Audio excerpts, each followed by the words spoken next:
Good morning. Good morning. Morning. Good morning. Good morning. You mean to wish me a good morning, or do you mean that it is a good morning whether I want it or not? Please go away. Let me speak for the love of God.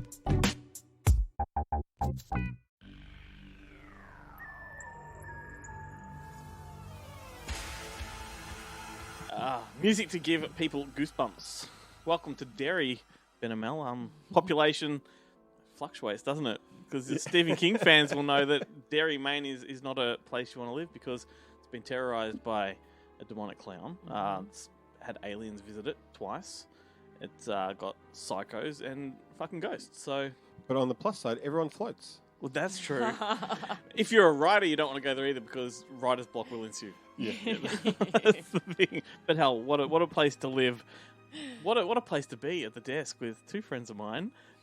Opposite me, Ben Helwig. How are you, mate? Smooth. That was smooth. And over there, Malzy Begg. How are you? Fantastic. We're off to a flying start. I can't even get words out. And I haven't been drinking. I'm just Thank wondering, God. when do the love songs and dedications start? This one goes out to Mel. We should do that. We should do that. Just Do change it. the Just whole read the- show. Yeah. I used to love listening to it like late at night when he'd be like, and John is just wishing Helen a fantastic nightie. She makes his world turn around and he wants to play. Imagine being that guy's wife. Yeah. He probably gets home and he's like, "I love Yeah, you." that's his real voice. Yeah. Yeah, he's just putting it on. I'll introduce myself. Glenn Cochran here. Welcome to Good Movie Monday. It's great to be back with you for another week. And we're dedicating today's show to the telemovies and miniseries of Stephen King. I love this theme. I reckon there's some really cool stuff to pick and choose from here because Stephen King books are really long and I think they play well in telemovie format. So I'm looking forward to getting stuck into this. I hope you two are as well. A bit later on also, we're going to talk to the guys behind a new documentary called Pennywise, the story of it. Ben and I caught up with them recently. And I'm looking forward to playing this for people because these are guys that were behind documentaries about Pet Sematary, Hellraiser, RoboCop. So Leviathan. yeah, that's right. Well, that's Hellraiser, isn't it? Right. I actually thought when they were talking about it, I thought they were talking about Leviathan, the movie Leviathan. No. And I was like, in my head during the whole interview, I was like, it's such an odd movie that they did an in-depth documentary on. It all makes sense now. Because I didn't do any research before talking to them. Well, it's a good was thing like, we've I pre-recorded that interview I because watched Pennywise. I watched the doco. That's the research I did. so they come to this documentary with a bit of a pedigree, and you know I think they've put together a really good film, and I'm looking forward to sharing some tidbits about that with you. But you guys, like, do you have memories of it, Stephen King's It? Oh, yeah. Wow. It's actually one of my first memories of horror. Really? Horror movie. I was, I think, in grade 5 or no, it would have been younger, 3 or 4. Yeah. And my mum was watching it in the lounge room, and we lived in this really small weatherboard, like paper thin wall house. And for some reason, I was sleeping in my parents' room right next to the lounge room. And you know how horror movies are much scarier when you can't see them? Yeah. Well, yes, I listened to the entire Wow. film Wow. and just pictured it all in my head. That's and amazing. That was my, It's like reading an audiobook. Yeah. Yeah. Yeah. That's a lot better than me. Like, very similar story.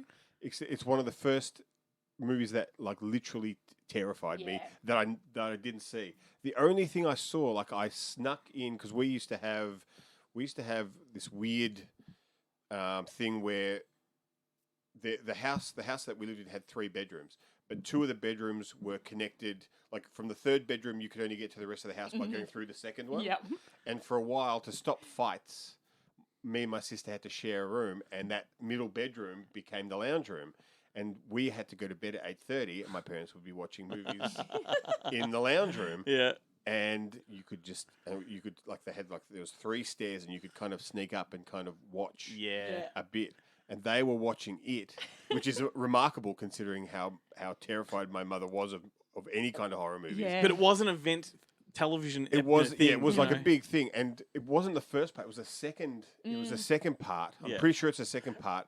And I snuck up and just watched the part with Richard Massa where he, I'm gonna have a bath now, and so that's the only part I saw and it fucking terrified The most me. horrifying part of the whole film, I reckon. Yeah, Wow. Yeah, I was about 13, maybe 12, 13 when it. I was 20.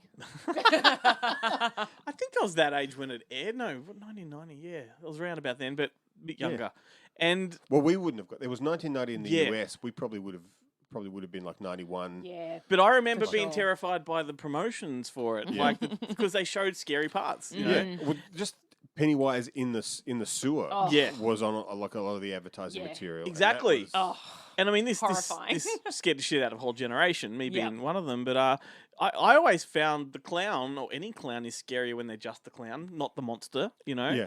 And like that's why Yeah. that Victor Salva film Clown House is so effective, is because they're clowns. Like they just look like clowns. Yeah. Yeah. No, no, you're going for a gag No, with that. I'm not. No, It's you like are. You want to though.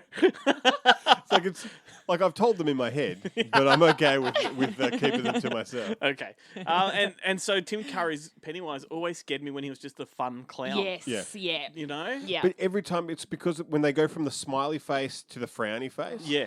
like it's always like it's just that kind of. But it's also, for me, it's the fact that it's an adult hiding behind makeup. I Like, was just going to say it's Yeah. the mask. Yeah. thing. Like even though it's Yeah. not a mask, but yeah. it's the makeup. Why are you and hiding the- behind yes, makeup? Like, you know, exactly. and you're Yeah. not acting right, you know? Yeah. Yeah. I always found that. And movies, I mean, Stephen King's probably responsible for turning clowns into monsters. But, you know, movies where the clown is a demonic kind of figure, they're never scary to me, you Yeah. know? Particularly Killjoy. You ever watch that? It's a piece of shit. It's a Charlie Band one. It's No. like 5 of them. I think there's The Killjoy. five killjoys? Yeah, I think there's Killjoy in the hood, dude. Like, Yeah.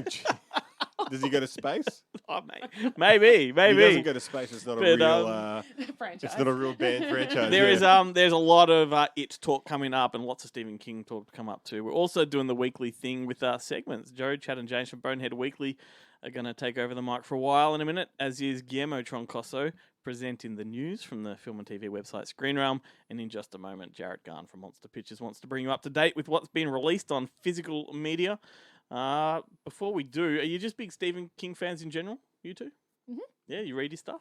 Nope. No, you're a viewer. You're a viewer, Stephen Yeah. King viewer. Awesome. Oddly enough, the first novel I ever read in full in one sitting was Carrie, which is Right. it's a doozy to read. It's a short one. That's why I got through it. I was going to Right. say. Yeah, But I I think was. the only one I tried was The Stand, Oh Jesus! You go for the biggest one. and it was the biggest one, and I did not make it through. I made it through the stuff I liked, Yep. and then because with The Stand, my favorite part's always the part where the world goes to shit at the start with the virus. Yep. Like I like all that. Yeah, the collapse of society. Yeah. Once it gets into the flag, Yep. Randall. Randall, Mother Abigail, Yep. metaphysical stuff in Vegas and When it's supernatural. and all that sort of stuff. Yeah. I was like, I don't care about this. Yeah. Well, yeah. So, I mean, I was probably about 13 when I read Carrie for the first time, and I was just so proud of myself that I made it all the way through a book. And Yeah. the first thing I did was then I picked up Night Shift, which is that anthology book he wrote, which I think's the best anthology book of all time. But Aren't two of the Night Shift stories in Cat's Eye? yeah. Like Night Shift has spawned probably about 12 to 13 movies. Yeah, right. Like it's almost every single, and they're short stories, like 5-10 pages each. Well, short stories are one of the ones that make the best movies, really. Yeah, they 'Cause you're not cutting out massive amounts. Yeah, of yeah. it and Add in, pissing you people build, off. you Yeah. build in their little foundations for sure. Yeah. So if you've never read Night Shift, definitely do it. It's awesome. All right, cool. Let's move on. Jarrett, let's hear what's coming out this week, I guess. Yes. You act like you've got no control. Like, just randomly push the button and. I have no idea what is coming out this that's week. it. Hey, this is Jarrett and welcome to PE class. Now, what's out this week on home entertainment? Good question, glad you asked. I'm going to start with Umbrella Entertainment as they're releasing 2 new titles in their Ozploitation Classics line. The first of which is Thirst, a modern vampire horror film. When I say modern, I'm talking about the take on vampires and not the production, because the film was shot in the late 70s, and in fact it was shot here in Victoria. Now, in terms of content, this one comes housed in a nice little slipcover, as does all of the Ozploitation Classics range upon first release. It also includes a replica lobby car card set that's limited to the first 3,000 units. In terms of special features, you got a commentary, isolated score, interview featurette, still gallery, and trailers. And there's actually an Anthony Ganane trailer reel on this, the man who produced the feature in about half to three-quarters of all exploitation films throughout the 70s and 80s. The second feature is, in fact, another feature that was produced by Anthony Ganane. It's The Survivor. It was directed by David Hemmings. You'd know David Hemmings as an actor from films like Blow Up, and of course Dario Argento's Deep Red. Now this one, as per Thirst, comes with a slipcover and replica lobby card set. There's an unhealthy amount of special features on this one. There's multiple commentary tracks, loads of interview featurettes, and there's also the US cut of the film in standard def. And joining the Beyond Genres series is Sean Byrne's The Devil's Candy. Now this one did get a DVD and maybe even a Blu-ray release locally through Transmission some years ago. However, it was sans any special feature content. Well, Umbrella have stepped up to the plate and loaded this one with special features. There's a commentary, featurettes, a festival Q&A, some of Sean's short films, and the trailer. Now, there's a new title in the Sunburnt Screen series this month, also Shirley Barrett's Love Serenade. Also out from Umbrella include an all-star comedy caper double feature of The Money Pit and the Burbs, another double of Francis Ford Coppola films, Rumblefish and Gardens of Stone, and finally the fourth volume in Umbrella's Films of Fury series. It's the final Bruce Lee feature, the aptly though unfortunately titled Game of Death. Then Imprint have a singular release this week, Man on a Swing, hitting Blu-ray. Then moving on to the majors, Roadshow's releasing Moonfall on Blu-ray and DVD. The less said about that film, the better. But excitingly, they are releasing from the Warner catalogue Singing in the Rain on 4K Ultra HD. Then Universal Pictures are releasing Serrano on DVD, Marry Me on Blu-ray and DVD, and finally, from the Paramount catalogue, Love and Monsters is coming out on DVD. Yes, DVD only. Can you believe it? Not even Blu-ray. The US got 4K Ultra HD, and we've had to wait, it feels like almost like 2 years for this thing to surface locally. I'm going to leave you with some good news after all those bummers, and that's Robert Eggers' The Northmen's going to hit 4K Ultra HD, Blu-ray and DVD locally on June 22nd. Anyway, that's it for me for this week, so until next time, stay physical. Malzy, for those yes. people that aren't regular listeners, you are from the Melbourne Horror Film Society, and your most recent screening was Ty West's House of the Devil. It If I'm was. not mistaken. I didn't get to go, unfortunately. But I did this month, so fantastic. there'll always be one of us there. How did it go? It was awesome. Yeah. Full house, every Excellent. seat taken. Cool. And I hadn't seen it before, so everybody loved it, including me. Yeah, you did? It was, really loved it. Yeah, I did. Oh, my 3-year-old was there. Did he love it? Totally appropriate. So I actually missed a couple of actually the two biggest scenes. Oh, in no. it. He needed to go to the toilet and was being a bit of a pain, and so I borrowed the disc and I took it home and I watched those Watch those afterwards. bits again. Yeah. But it was literally the two biggest moments in Yeah. the film. But I loved it. I loved the atmosphere. I loved the music, and the main girl is just captivating. Yeah, Like, she's great. Yeah. But Greta Gerwig is awesome as the Yeah. best friend too.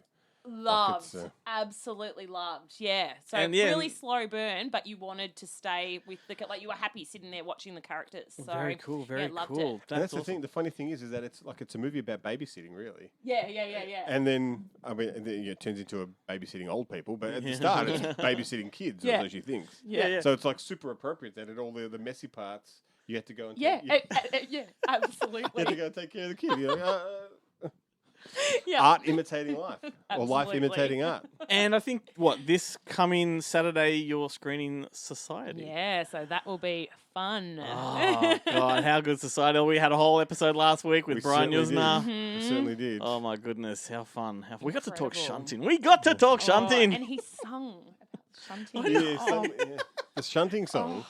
What is it? Let's go to To the the shunt. shunt. But then he did shunting in the night. Yeah. Which is the best. Like now I just want to jump on Fiverr and get like a Frank Sinatra impersonator to sing it properly, like the whole song. I And can't just- he sung it like he's done it many, many times. Yes. But I'm like, I'm hoping we're the only podcast he's ever done that on. He's probably the only one on TikTok. Because Well, I that's went it, and yeah. put that on TikTok, that's for sure. Did you hashtag Brian Yuzna? Yeah, of course I did. Yeah. Fantastic. And usually when you do a hashtag, it comes up with how many times it's been hashtagged. 0.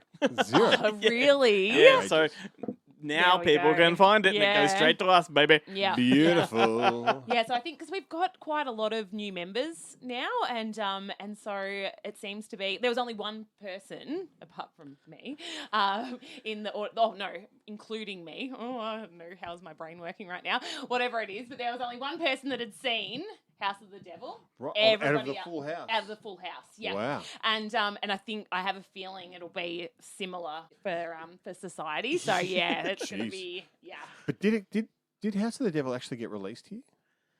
I don't recall. I think it from memory. I thought it played MIF or something, but I don't know if it Physical-wise, actually got. Yeah, and actually picked up a local I distributor. do not think so. I Yeah. think Innkeepers was the only Ty West at the time Yeah. when that came out. because I remember seeing that at MIF, and he came out for it. Yeah. But the copy I have it on I've got the VHS that Yeah. they put out yeah. and the import. Yeah, well, it was an import. Yeah. Mm. Yeah, the other night. Well, so. there you go. Well, Yeah. there's, monster. I just put that on the list of after Heavenly Bodies. And I think the next major screening at Long Play is Hands of Orlac. Yeah, so 1924. Whew. Austrian film, from Yep. the director and star of The Cabinet of Dr. Caligari. Yes. And so it tells the story of a world-famous pianist who loses both his hands in an accident and then becomes horrified to learn that his new hands that were grafted on once belonged to a murderer. It's classic. It's the template for so many movies that I was came going to say after it's it. the story of Doctor Strange. Yeah, it is. It's Body Parts with Jeff Fay. Body Like Parts, it's yeah. Yeah. absolutely. And It's- so that's the first of 3 screenings that David's hosting that are to do with severed hands. yes, excellent. Oh. It's also the eye from Body For Bags. body bags, yeah. Yeah. Yeah. Oh, well, excellent. And I'm glad he's going for the original. Be Yes. interesting to see how the audience takes to Yeah, that. it will be. Yeah, Yeah. because it is a silent film. Yeah. So Yeah. woohoo, I Yeah. love that. Awesome. Where can people find the Melbourne Horror Film Society? So our website is melbournehorrorfilmsociety.org. We are also on Discord, which I've forgotten to mention. So you just need to contact us by any means necessary. Yep. Socials, online, for a link to our Discord channel. We have Cool. a great community on there. And also the next, after Society, the next Blood Ritual screening is Slither And Blood Ritual is, at True North. but it's your spin-off. It's our spin-off yeah. where we are... Loose. Yes, loose. So it's a Saturday night. Saturday, 28th of May will be the next one. And, it's a bit of a party vibe. Awesome. Very, And- very and- fun. And you guys have been posting our videos on your website too, so very much appreciate that. So if you Wow, both ways. if you want to catch our chats with some of these filmmakers, then definitely check that out on your website. We'll direct them to you, even though we kind of need the love as well. Don't we, Ben? Well, because I certainly don't give us any. No. I don't share our posts. I don't like our posts. You're just in them. I'm just in them. Yeah, Glenn and I are definitely the nerds of our 2 groups that are, Yeah. "Oh, watch this, Yeah, share this, listen to this. absolutely. Yeah, Like the that's- No doubt. active. I'm just no. Well, no shame here. Yeah. Well, speaking of Look nerds, look at this meme. let's nerd That's out all I- now. Let's do some Stephen King telemovie talk. Grab the popcorn, dim the lights, recline if you can, Ben. Although I know you've got a stiff neck tonight, so don't recline too hard. As long Yeah, I as it's just a can't do stiff it. neck. This desk feels elevated. No, it's just because I've got the chair too high. I just have to lower it down. It's all the right moves is happening. So with that conversation, you must be doing Bag of Bones. Yeah. Stephen King's erection. That's one, wasn't it? You may as well go first. All right. Well, I'm going to talk about. It's not really it's not actually my favourite Stephen King miniseries. That is Yeah. The Stand. But I didn't pick The Stand because I assumed that everyone else was going to pick The Stand. I think everyone avoided it with the same assumption. With the same assumption. So this is close. It is 1979's Salem's Lot. What a banger. It is ridiculously good. Yeah. And the thing about it too, like I watched it again for the show. Yep. And I put it on my projector. I watched it on the big screen, and then I was like, "This doesn't feel right."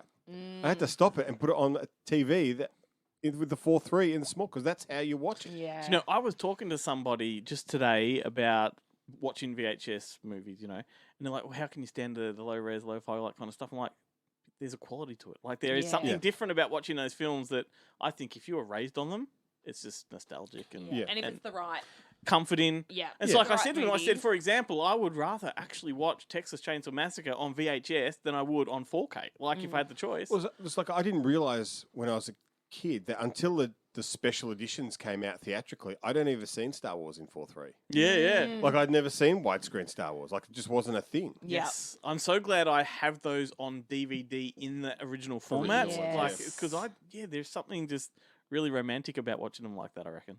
Yeah. Anyway, Yeah. digression. Go for it. Back to Salem's Lot. So basically, Salem's Lot is a vampire movie. Yep. It's set in a small town.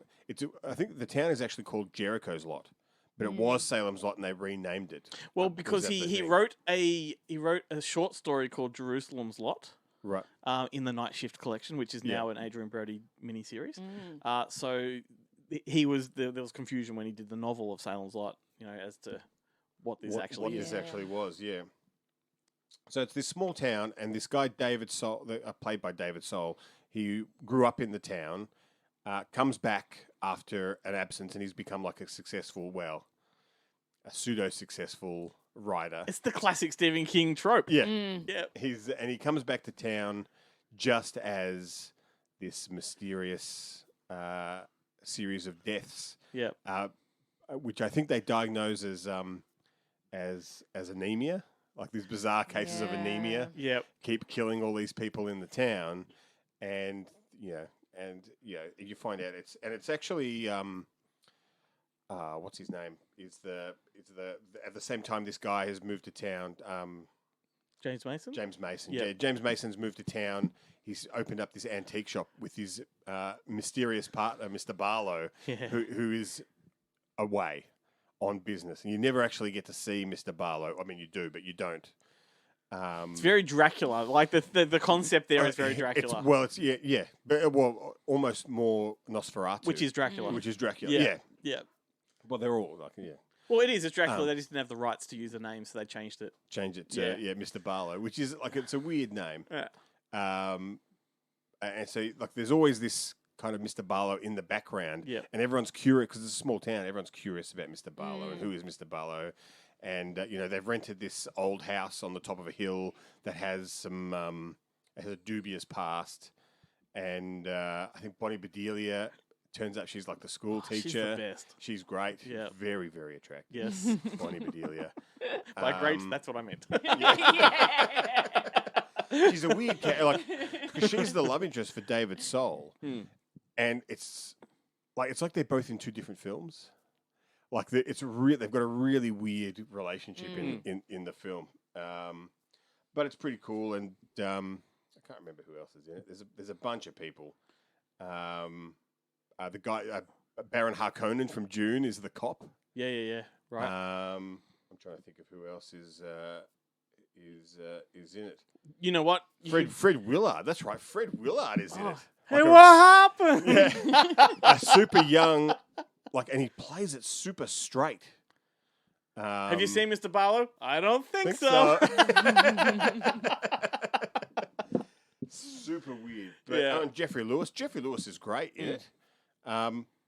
Good ensemble. That's Good how you ense- get good away with not ensemble knowing cast. names of people. And You just say it's got a good ensemble. And it's a two-parter. It's a classic two-parter. So basically two feature-length episodes. They both go for like 90 minutes each. Yep. So it's a long watch when you do it in one sitting, but it's actually it is really weird because the first one is quite like the setup is quite long, and it's like you're watching like a 70s telly movie. That's Stephen King for you. The setup. yeah, is the always, setup is yeah. which I often prefer the It's setup. effective, isn't it? Because it gets you to really invest in the characters Yeah. before you throw and them then through hell. you're constantly shocked by who gets killed. Yeah, exactly. Yeah. And then the second part's a lot more. It actually feels like the second one goes for 30 minutes, when in fact that's still an hour and a half. Yeah. But it's pretty good. It's funnily enough, I actually watched Return to Salem's Lot before I'd ever seen Salem's Lot because it's a Larry Cohen film. Yeah, that made a lot of sense. And and I mean, it's a great film, but there was a theory going around that a friend of mine, Anthony Davies, came up with was that if Michael Moriarty appears in a Larry Cohen film, he has to punch someone in the face in the first 5 minutes. And it happens. It's like it's in every one, including like his introduction in Return to Salem's Lot. He punches out a reporter at the airport. Like, it's just it's amazing. I really like sequels that are spun off from Stephen King movies that Stephen King didn't write. Yeah. I like them. I don't know why. Like Pet mean, Cemetery 2, like good example. Yeah, You know? and it's a similar thing. Like I like to think of it as because basically what happens in the film is that like David Soul and his kind of group of friends, they figure out what's going on. Yeah. And that like the town unknowingly has invited Mr. Barlow, the vampire, in, and he's slowly converting the town into vampires. And the second one, the Return to Salem's Lot, it's like that town 10 years later, where all the town are in on it, and they love being vampires because it means they've got eternal life, and they're all fine with it. And and when strangers come in, they're like, "Wow, it's more meat on the Barbie," and it's great. It is. It's classic Stephen King. Like Yeah. it's him taking like the overdone genre and putting new life into it. I think. Yeah, and I was talking about the film with the miniseries. I suppose not. Well, Oh, it did have another release on home video, which was shorter. Which is the same as it. Yeah, but wasn't that's right. But wasn't the Salem's Lot one only 90 minutes on home video at first? I think there was a really, really short version. Yeah, right. Which I would love to see. Yeah. I've got the Blu-ray, and that's like 183 minutes or whatever it is. Like it's like if you were recording it off TV, you'd need to go to the Safeway and buy a second VHS tape because it wouldn't fit on or you have to put it on long play. If I'm not mistaken, somewhere in the world it had a theatrical release, and that's the shorter cut. And that's the shorter cut, right. which makes a lot of sense because there is a lot of stuff. It's very it's a theatrical kind of movie. Yeah, really. like, 100%. Yeah. I saw it so many years ago that I wouldn't even know which version that I saw. Yeah. Yeah, right. Like, so long ago. Well, because it's a tough one. Like if you borrowed it on VHS or whatever from the video store, I don't remember what the VHS one was. Was it 90 minutes or was it like? Because I don't remember seeing like when they used to do a lot of those telly series that you get the fat packs. Yep.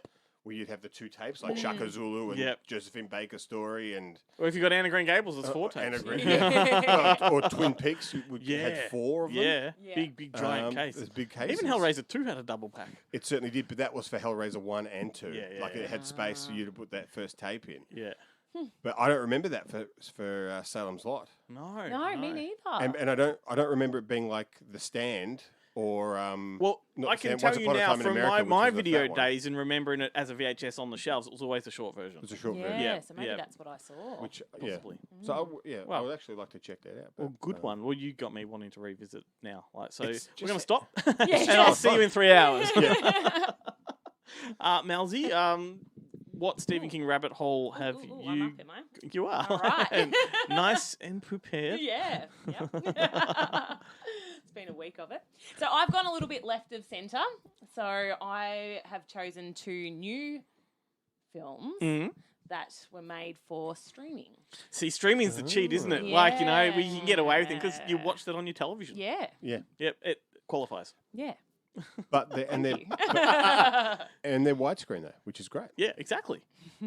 So what did you So choose? first up, I watched Gerald's Game Oh, for the first time Oh. Wednesday Yes. night. I haven't seen this. I I've saw been the meaning to It's the whole time. Really good. It was it Yeah, was I really think I actually think I made a mistake because there were 2 at the same time.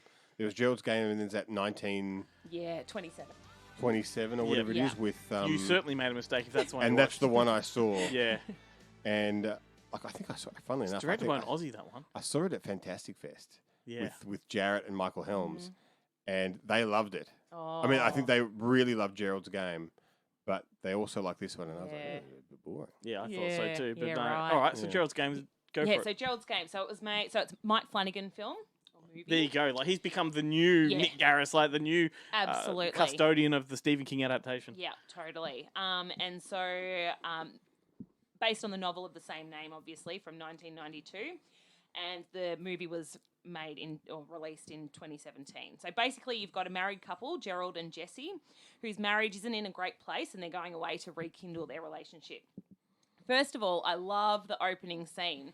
It seems so sweet. It's just like the cinematography is beautiful. This guy who, it's Gerald, is packing an overnight bag. You've got the classic Sam Cooke song, Bring It On Home to Me playing, and then he's, like nicely packing all of these clothes, and then he pops 2 sets of handcuffs like perfectly on top of the case, zips it up, and off we go.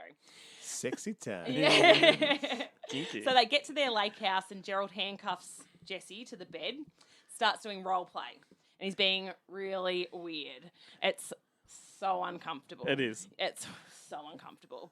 He's like, Daddy's going to get what Daddy wants. Yes, I wrote this out. And then fully cracks the shits when Jesse isn't into it and tells him to stop. And obviously none of this is a bad thing, but just the way that he's acting is really creepy, and it sets a tone, that's for sure. It really does, yeah.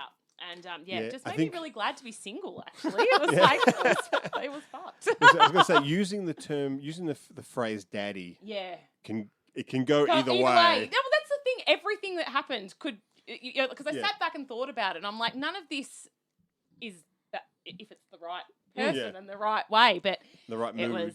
Yeah, it was. But I feel like that's one of those things, like when you picture it in your head going one way, and then when you do it in reality, you're like, now Daddy's going to. But also, like, if it's she's just not into good. it this time, that's not to say that's not her fantasy from last time, and he's going with that. Like, this is what she, what gets her off. Yeah. Because there are a lot of daddy fantasies out there. For sure. For You sure. said that too confidently. Continue. Anywho, so anyway, I call moving Ben on. Daddy. Well, Granddaddy now. The chair hasn't gone down yet. Well, I've taken the pill. It's up for there. It's going to be up for 3 hours. Well, that's actually what happens. What in the happens movie. in the- Yeah. That's exactly. You know it. You have seen it, haven't you? This is Glenn's game.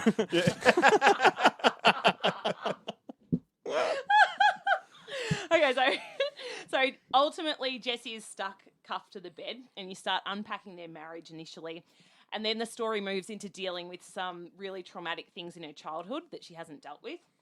It's really upsetting, and Glenn, I messaged you partway through the movie, and I said I was struggling watching it. Like you just need that little circuit breaker, because I was watching it by myself and just home alone, and I'm just like, oh my God, like this is really upsetting but amazing, and didn't want to stop watching. So you also weren't into Bruce Greenwood calling you Daddy? No, calling himself Daddy. Not this time. No. No. Yeah. Double Jeopardy, 100%. Right, 13 days. I'm in. I'm in. The core, yes please. And so while we're delving into that childhood story through flashbacks, it'll then cut back to present day at the lake house and different elements that are happening there and what Jessie's dealing with. And so basically you've got these 3 male figures in her life, her husband, the dad, and then this scary figure that she's been seeing since she was a child, and she's fed a lot of her traumatic feelings and moments through this figure who is either real or real or The real You're Daddy. going really elaborate on the story here. Like, no, nothing wrong with that. Yeah. But like, the basic premise is that she's just handcuffed to a bed and struggles to, like, how does she free herself? well, I'm not That's going to tell just you that. That's just on the surface, Glenn. Yeah. It's all a metaphor. You're such a it basic works as bitch. a metaphor. That's true. You know it. So I couldn't even get through the plot of mine. So that's, And anyway, so the acting is incredible. Like it's a very contained movie. Yes, as you said, most of it she is stuck on this I was bed. going to say, but it's unnecessary. Because who doesn't want to watch Carla Cugino handcuffed to a bed for 90 minutes? Just lie there. Yeah. You don't have to do any acting. Yeah. She's amazing. Like it's Very, so very good. vulnerable position to be in as an actress for the duration of the shoot. Yeah, absolutely. And so, highly recommend. Excellent. And I cried. But I you cried so much. Oh, like, we won't Hang on, give which it part? away. Like, were you crying at the poor use of the daddy stuff at the beginning? it could have Or been were so much you- better. Now, look, This wasn't how I pictured it. what What Mal didn't say, and it's not a spoiler because it's very notorious in literature. Everyone that knows of the story knows about it. The degloving, like it is one of the most horrific things I've ever seen. Yeah. Ever. Like Yeah. if you think The Hobbling in Misery was painful to watch, this trumps it. Yeah. Yeah, so it's worth it for that. It's like an absolute showpiece. Yeah. Yeah, that's how you get out of handcuffs, mate. Yeah. Degloving. I was Awesome choice. I'll just jump on the old YouTube. Bit and of just trivia watch- too. no, Like, it's old. Gerald's Game is set in the same universe as Dolores Claiborne, both movie and book, and it was is part of the Eclipse trilogy, and he just has not written the third one yet. Yeah. So there's an eclipse in this, and there's an eclipse in Dolores Claiborne. Both deal with domestic issues. Yes. Dolores Claiborne's much more of a domestic violence, kind of thing. I think there's a real daddy in that one. There is a real dad. It's David Strathairn, and geez, that's a potent film, that one. Jeez, David Strathairn. I Yeah. don't want to watch him being the daddy. He's the drunken, abusive No, pedophile daddy. I like the drunken, nice guy, nice bum who kind of listens to you and tells you how to solve your problems. I love David that guy. Strathairn. I love that guy. I really love him. Yeah, Yeah. he's great. I only like it when he's playing like the kind of goofy. Well, then don't watch it. Yeah, fair enough. Yeah, I'm not. I wasn't going to anyway because is it Dolores Claiborne? Is that the one where Ron Eldard is Ron Eldard like the boyfriend? Is he in that one? I don't know who Ron Eldard is, but anyway, it's got Jennifer Jason Leigh and Kathy Bates. And Gerald's Game, Henry Thomas is the Yes, actual daddy I forgot about that. in that. Yeah. Henry Thomas, he's been in a few Stephen King ones. He was in Doctor Strange. Yeah. Or Doctor Sleep, I should say. Doctor Sleep. Yeah. Jeez, he wasn't in Yeah. Dr. Yeah. Sleep. Yeah. Fucking hell. Do you Anyway. want to talk about Marvel movies? Oh, let's not. and then also Mike Flanagan. Yeah, He's in heaps of adapting. Mike He did Doctor Flanagan. Sleep. Yeah. Yeah, of course. Yeah, And, he's a great adapter. Yes. He's got a knack for telling these stories in a similar way that King tells them in book form. Anyway, two awesome recommendations. Let's throw it over to Guillermo. See what's been happening in the world. How's it going, everybody? It's Guillermo here again from ScreenRealm.com, Australia's favourite entertainment website covering all things movies and television. As always, I'm here to tell you just a little bit about what we've covered on the website in the past week, kicking off with Avatar 2. That's right, we have more to go on regarding James Cameron's long-awaited sequel to his 2009 sci-fi hit Avatar, which is still the highest-grossing film ever made. Walt Disney Studios' presentation at CinemaCon 2022 in Las Vegas featured a spotlight on the follow-up, unveiling the film's title, when fans can expect to see the trailer, and more. First things first, the sequel has been titled Avatar: The Way of Water. As for the plot, here's the film's official logline so far. Set more than a decade after the events of the first film, Avatar: The Way of Water begins to tell the story of the Sully family, Jake, Neytiri, and their kids. The trouble that follows them, the lengths they go to keep each other safe, the battles they fight to stay alive, and the tragedies they endure. Returning cast members include Zoe Saldana, Sam Worthington, Sigourney Weaver, Stephen Lang, and more. Newcomers include Kate Winslet, Cliff Curtis, Jermaine Clement, Michelle Yeoh, and more. And don't forget, there are 4 Avatar movies to come. Producer John Landau was at CinemaCon saying, at the center of each of the 4 sequels will be the Sully family, each story will be a standalone, and each will come to its own conclusion. He added that, when looked at as a whole, the journey across all 4 will create a larger epic saga. The teaser trailer for Avatar: The Way of Water will be making its debut in cinemas, with Marvel Studios' film Doctor Strange in the Multiverse of Madness. To push the hype even further, a remastered version of the first film will be released in cinemas this coming September. Avatar: The Way of Water is currently scheduled to open in Australian cinemas on December 15th and US cinemas on December 16th. More CinemaCon news, The Batman is getting a sequel. During the Warner Brothers presentation at CinemaCon, Warner Brothers Motion Picture Group boss Toby Emmerich made the announcement. Robert Pattinson will once again be playing Bruce Wayne/Batman, and director Matt Reeves will be returning at the helm. It's no shock that WB is keen to get cracking on a second film. The Batman has proven to be a hit, both critically and financially, $760 million worldwide at the time of recording, from a reported budget of around $185 million, and it's doing big numbers on HBO Max, which saw a whopping 4.1 million households tune in to watch during its first week on the US streaming service. The Batman success is paving the way for a universe expansion, of course. Not only is a sequel on the way, but Reeves is also attached to 2 spin-off series currently in the works for HBO Max. Yet another CinemaCon story here. The third Venom movie has been confirmed. No details, no release date, no casting, no director, etc. were shared. Just a soft announcement with the film's logo popping up in a closing sizzle reel that teased a number of other films in Sony's lineup. So Venom 3 is a go. And a bit of a shocker regarding Fast X, the 10th film in Universal's hit Fast and Furious franchise. Director Justin Lin has walked away just days into production. Lin's decision to step away from the film comes down to, and I quote, creative differences. The split is said to be amicable. No details regarding what those possible creative differences are have been shared. It's certainly surprising news considering Lin has long been a major part of the series, playing a big role in steering the franchise by being at the helm of 5 chapters, including last year's Fast and Furious 9. Lin was also attached to direct the 11th film, which is to serve as the final film in the series. Universal is reportedly now moving fast on finding a new director. They want to keep that release date of May 19th, 2023. That about does it for me, guys. As always, ScreenRealm.com for your latest movie news, TV news, trailers, streaming schedules, all that jazz. Thanks so much for having me, everyone. Catch you next week.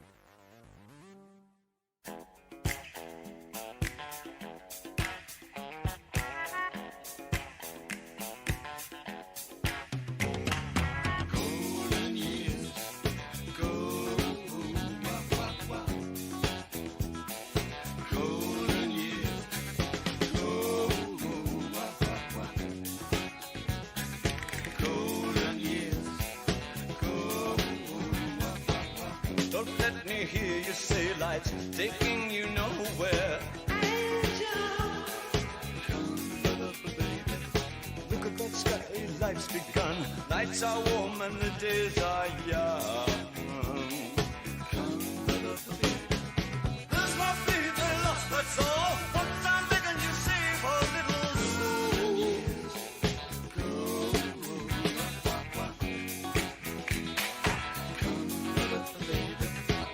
Last night they loved you, opening doors and pulling some strings.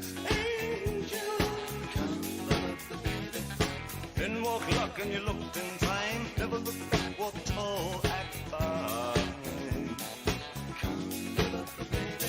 I'll stick with you, baby, for 1,000 years. Nothing's gonna touch you in these golden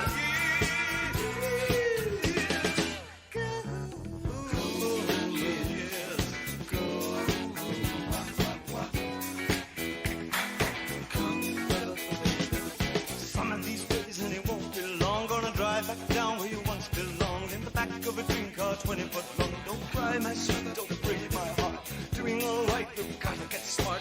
Wish upon day, I believe, oh Lord, I'll believe all the way. Run for the shadows, run for the shadows, run for the shadows in these golden years. There's my baby lost, that's all. Once I'm begging you, save a little golden years.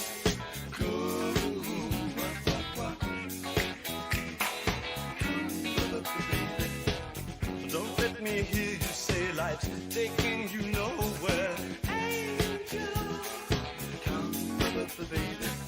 Run for the shadows, run for the shadows, run for the shadows.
song speaks for itself, and I know that got you pretty happy there, Malzy, because that was Golden Years by David Bowie. Oh, yeah. Yeah. Wop, wop, wop. Yeah, Bowie means a lot to her. A lot. A lot.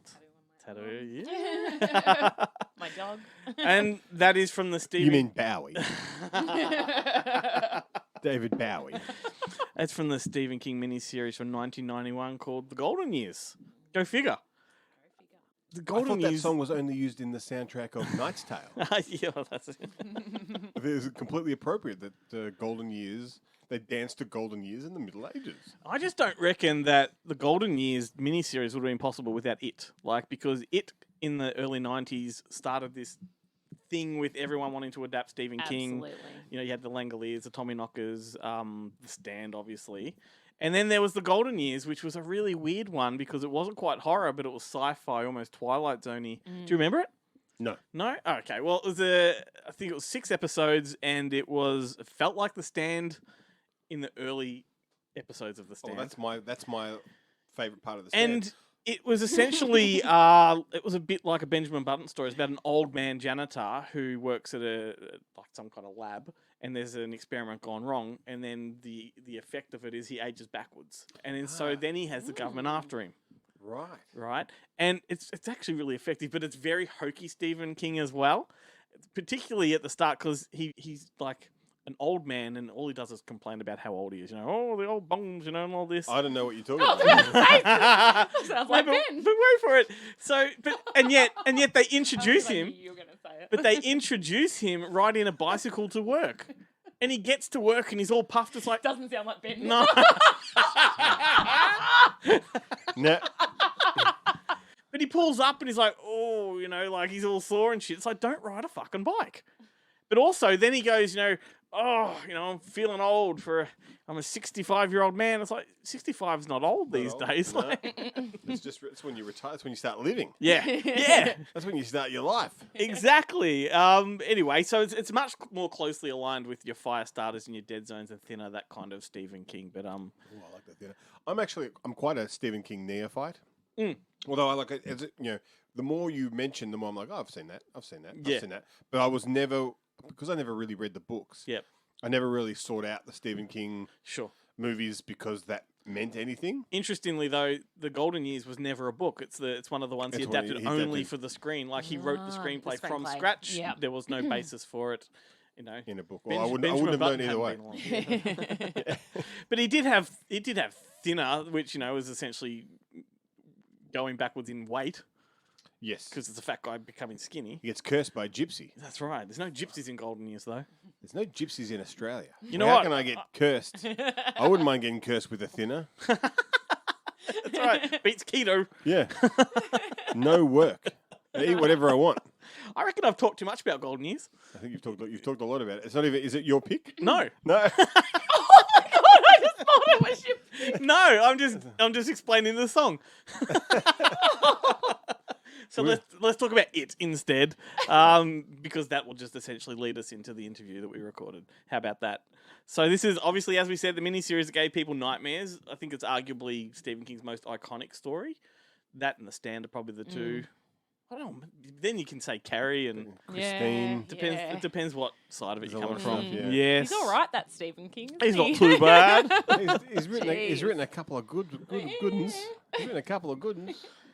So Yeah, right. Bloody meteor shit. we covered a fair bit of ground with these guys. So these guys being, do you want to pronounce John's name? Campo Piano. There you go, John Campopiano, as well as his co-director Chris Griffiths and their producer Gary Smart. And we covered a lot of ground. This is a fun chat. Yeah, it was super fun to talk to. Yeah. Like really nice guys. Good Movie Monday is made possible with help from Kaiju Beer. Unashamedly intense Australian craft beer. John, Chris, Gary, welcome to Good Movie Monday. How are you all? Great, thank you. Good. Who wants to go first? Now, you guys all look around about the same age as us. I guess Ben and I probably look a little bit older, but do we have the same story here? Like, did Stephen King's It scare the shit out of all of us as kids? Yeah. Who wants to go first? Yeah. This is always that awkward thing, isn't it? Because I haven't got the multi-screen going on. I mean, for me, it was always hearing it in primary school at the table. It's one of those things that you heard about before you saw it. And then when you saw it, you can see why everyone was talking about it at the dinner table in primary school. I remember it being on, I think it was on Sky Television over here. It was on 2 nights. I remember it obviously vividly, the premiere of it, and watching it with my nan and just absolutely loving it. And then she bought me the VHS about a year after, I think it came out then. So it just, anything with Tim Curry back then for me, and obviously A Scary Clown was perfect. Yeah, right. Yeah, I think for me it was seeing the spine of the VHS in the video store before even seeing it, and it was just Tim Curry as Pennywise with his sort of like deadpan expression, and I remember that caught my attention. I was like, man, what is that? Freaked me out. The weird thing for me as well is I used to watch the Waltons on a Sunday for some strange reason. It was repeated over here, so Richard Thomas straight away seeing him there's a connection there as well. That's a really sad connection. But it was just, to go, oh, that's the guy from the Waltons and his mole. So I remember that. I like how he talks about in the doco, he does talk about his mole and how they gave one to Jonathan Brandis. He doesn't mention taboo. Yeah. But he doesn't mention why he never got the thing, why he didn't, was it that John Candy says in Uncle Buck, like, here's a quarter, go get a rat to gnaw that thing off your face? Why didn't he get rid of it? I often say that to Chris about his face in general, but it cost more than a quarter. I think it became a bit of a trademark for him, didn't it, as well, really? He was known for it, wasn't he? Sounds that how you can be known for a mole, but he was known for it. Like, I get it with Cindy Crawford. Like, she was known for that mole, but Richard Thomas's mole was, like, he's got it in, like, size, like, Battle Beyond the Stars and stuff, and you're like, what? Yeah. They can't get rid of the mole? This has become Austin Powers. Just me getting very upset about Richard Thomas's mole. Molly. Yeah, that's Molly. That's what I was thinking. Well, John, individually. Sorry, John's got a mole, haven't you, somewhere, John? I do, but I can't show it. I can't show it to you right John. Oh, no, it's you, definitely. Yeah, okay. Show me later. So individually, the three of you are like all seasoned creators of retrospective sort of behind-the-scenes documentaries. How did your worlds all come together? I guess for Chris and Gary, you'd been working together first for a long time? Yeah, we worked together. Way too long. Chris and I have been working together about 8-9 years now, and we've met at a screening of Return of the Living Dead with Don Kaye for the actor. Chris came along to that and we became friends, really, and Chris got involved with the business. And then I got Chris on board for Leviathan as a researcher at first, and kind of like, some odds and sods, wasn't it, Chris? I think it was, really. And then Chris muscled his way in and booted out the director, and then Chris became the director. But that's a legal story we can't get into. But really weird with John was I spoke to John, and John will probably verify this in a minute. I spoke to John. I think he messaged me about some information he wanted on fair use and documentaries, because we'd done Leviathan. We'd used quite a lot of obviously footage in that. And then I remember we were discussing doing Pennywise, and then John posted a picture, I think, of a balloon. So it was you, John. Mm-hmm. And I thought, little shit. He's not doing that. Well, we want to do it. And then we kind of just connected, John, didn't we? And I remember we had a conversation or something. Yeah, that's how it happened. Yeah, I was trying to figure out, like, so we had done a documentary about Pet Sematary, and then I was sort of, my partner on that project had kids and didn't want to do another film. So I was thinking about what I could do next, and always wanted to do the miniseries. And I think Gary and Chris had gotten to know Bart Mixon from the RoboDoc, their RoboCop documentary. And Bart has this amazing archive of stuff from all of his films, including It. So I think that sort of planted the seed for the guys. And then we just sort of connected. Yeah, and we had a call, and it was pretty easy. And we started working together. So I think you tried contacting me at some point as well, John, but as evident, everyone knows I'm absolutely shit again back to the messages. I'm almost positive you did. And then I was like, I've got to get back to that guy about it. And then it was just like, I was like, I've just spoken to this guy about it. And I was like, oh, fuck yeah. I remember, Chris, you telling me that some weirdo had messaged you about it and you're ignoring him. So I remember happening correctly. Yeah. Sounds about right. Thanks, Gary. Just put it all out now. But yeah, it just happened really nice like that. And I think me and John had a conversation online. We think we had a phone call. I'm sure we did. It was quite a long phone call. Mm-hmm. And we just it just really snowballed from that, really. And obviously, you know, we'll go into it, but John was instrumental really in getting obviously key members of the cast on board. And once they were on board, it just got bigger and bigger, the project. Well, I'm glad you said that because I was about to ask you about wrangling so many of the original cast members there. Can you just talk us through some of that process? I'm guessing it was a bit long and arduous, but was anyone reluctant? Did anyone refuse? Yeah, I mean, we had people that refused, you know, Annette O'Toole and maybe one or two others, but by and large, people were, you know, I'm sure Chris and Gary can speak to this too from their other projects. That, like, you know, once you get a big name attached, and for this, it was Tim Curry. You know, once you can approach people and say, hey, you know, we want to do this documentary, we'd like to have you involved. We've got Tim Curry on board. You know, people then tend to kind of fall in line, and it becomes easier to get people. But that was, what do you think, Chris? That was like a year of sort of like nurturing that. Well, yeah. That I think. Oh God, yeah. Tim, No, you know. I mean, Particularly Tim, yeah. Sorry, Chris. I just remember, sorry for interrupting, Chris. I remember people telling us we couldn't get Tim and we would never have Tim as well. I remember people saying that to us. I think when we got him and that confirmation came through, it was just like, you know, it was like, you know, it was cloud nine for everybody because, as you said, open the floodgates for him. Because if you've got Tim Curry on board the project, he's never spoken about before. People are going to want to come on board then, and they just, you know, obviously Tommy Lee Wallace came on, obviously Bart was already friendly, but it was, and I remember it being a long process before we even announced who was involved. it's a bit of a regular occurrence we find across doing all these kind of things that you get, you know, one or two people. I mean, Bart Nixon, who, again, he was incredibly instrumental, as John's alluded, you know, that guy's just got an archive to end them all in terms of all the films he's worked on. So we had a few people, but you normally do find with these projects is sometimes people are reluctant if you haven't got the head honcho.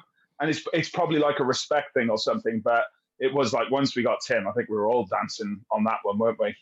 Yeah, I think we were really lucky as well because on our other projects, you know, we did Leviathan, the story of Hellraiser, and we struggled to get Clive, and it was to and fro, and then Clive couldn't do it because of his health, and Ashley didn't want to do it, and we got some criticism for that, but it was annoying because, you know, we tried every single avenue to get those people.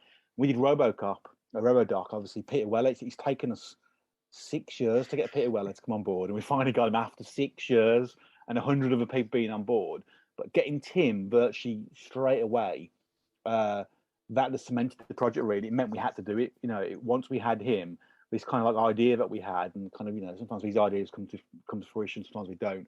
We didn't have a choice then. We had to move forward because we had Tim confirmed for a shoot in LA in the summer, and was like, bugger, we got to do this. And you know, credit to John, as I said. I'd worked on the previous projects getting people, and I know how hard it is, but John managed to get a load of people for this. You know, we'd already made contacts with people like Tommy Lee Wallace and Bart, but John, you know, got everybody he could think of. I think he even got the lamp from the library scene and a carpet as well. I was going to say, like Glenn and I actually joked beforehand that if a kid walked past the set and farted during production, you managed to get like it was. Well, we did, yeah. I mean, it's probably in the documentary. There's probably about 20 people who aren't in the documentary. They're in the bonus features because we got so many people. But what I like about that is we did it on, I said, repeat myself about Leviathan. People go, why are you getting all these people? Why are you getting the clapper loader? Why are you getting the script supervisor? Because these people are on set every single day. Tim goes on set for, you know, 10 days maybe of a 3-month shoot, you know, and O'Toole does the same.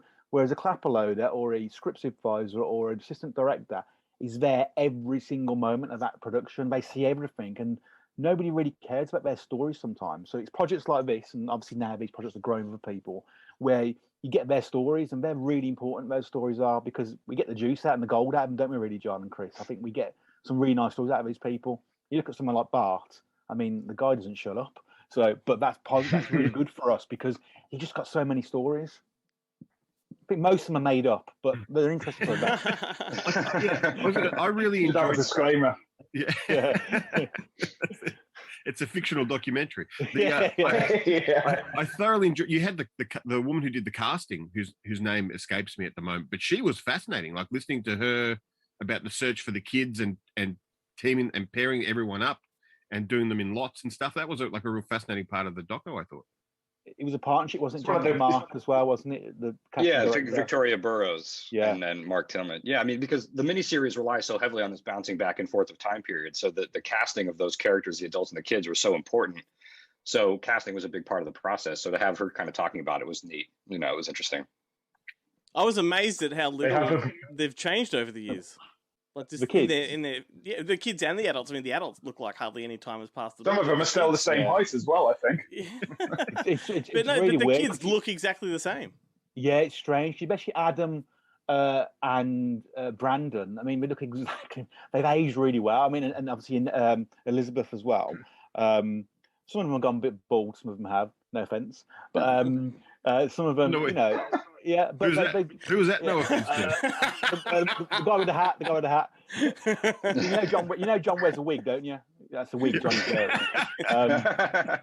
He found it on the set of Penny and Stephen King's It. It was a dead cat. So anyway, I think it was having him on board. Any casting directors again is gold because you get the stories then of who was supposed to be in the role, who the ideas were, and sometimes that's never printed in like Fangorias and stuff like that. And I think one thing we found with Pennywise was there was no behind the scenes information really on the film, and there was no featurettes. There's a couple of commentaries I think that were done, which kind of like very one side of the director's point of view.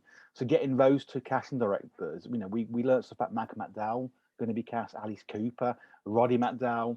I never knew his, and obviously some of my icons are Roddy McDowell and Malcolm McDowell. To know they could have been Pennywise, but obviously it's always going to be obviously Tim. But again, what could have been with those people? And I didn't know that before we set out in this production.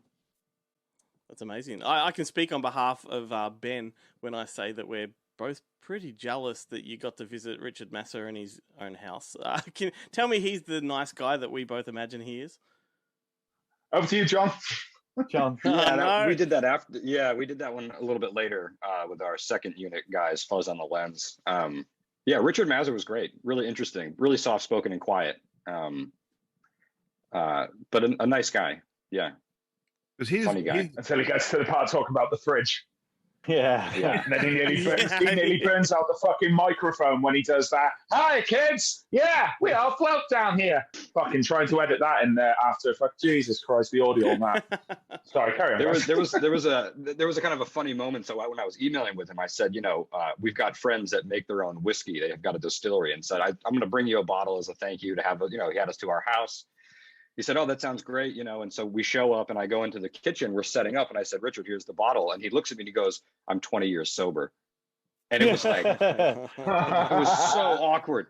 And he was like, I'm going to give it to my wife. Thank you. And I just kind of that Homer Simpson gif, like going through the hedges. I was just like, it was very awkward. You caught him and necking it in the corner then, didn't you?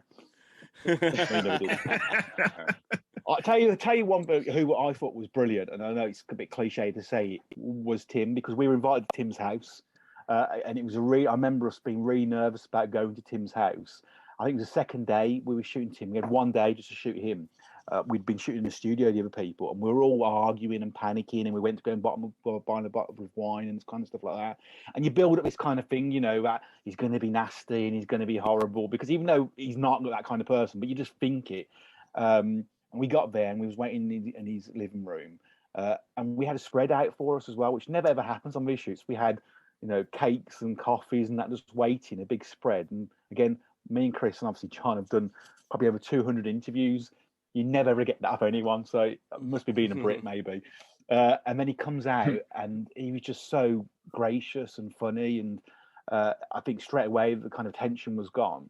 I think the fact we was in his house as well, it allowed us to go there, made a massive difference. Once we got that out of the way, I think the rest was pretty much a breeze, really, wasn't it, lads? I think we'd kind of, he was the one we were worried about, and he's the one he was most important to us on from a production point of view. Obviously, everybody's important, but I think the fact we was told we couldn't get him and then got him, and then he was, he was very gracious and understanding of us being green a little bit, I think.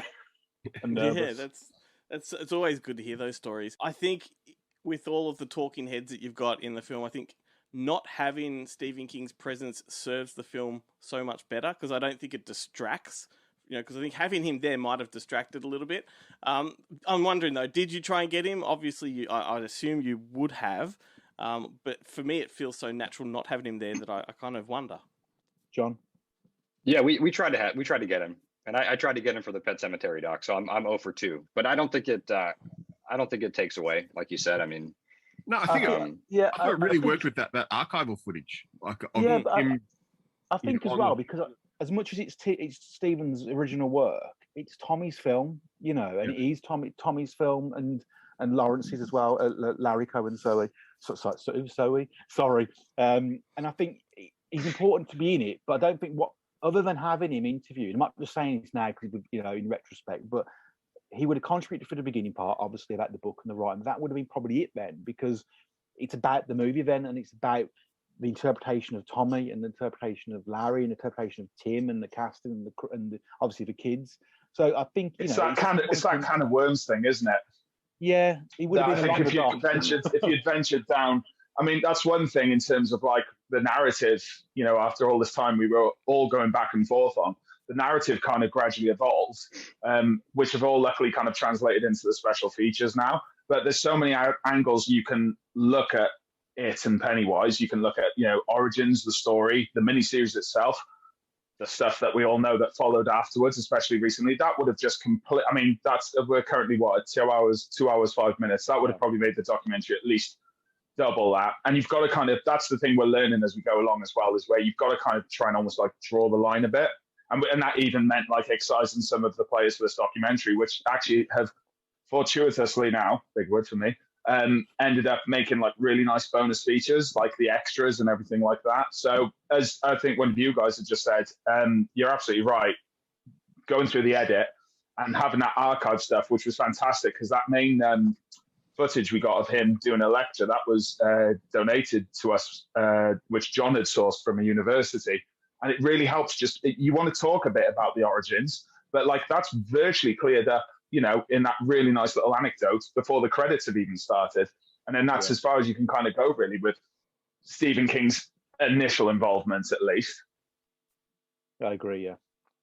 Well done, Chris. And thank you. And no one in the film really references, like you just alluded to, no one really references the 2017, 2019 films, which makes sense because you're not talking about that one. But was that a concerted effort to keep it out, or was there a point in time where that was in?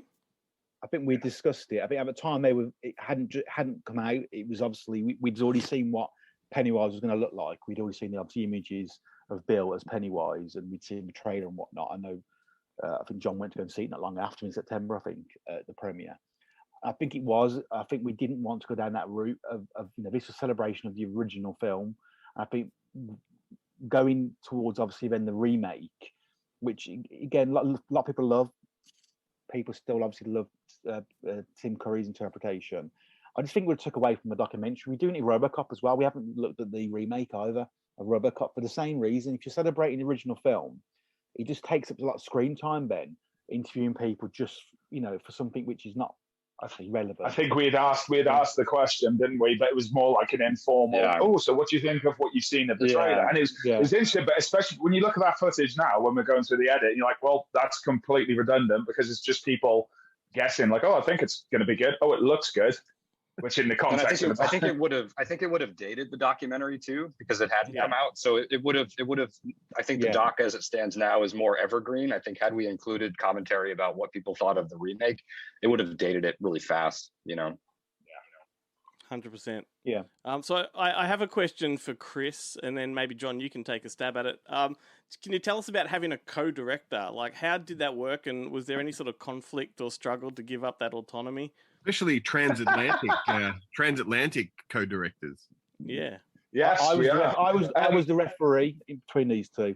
I know we've had our hairy moments, and I'm happy to say that now because we're well over it and past it. But at times it's a bit of a struggle. It wasn't so much in terms of like, I think we all unanimously, and why it sort of took as long as it did. And I honestly, I will say this now, I genuinely believe where it's got to and what time we've brought this out has worked in favor of where we've all come from. What we could have produced, you know, some years ago was not what we would have produced now. So we all struggled a little bit in that respect.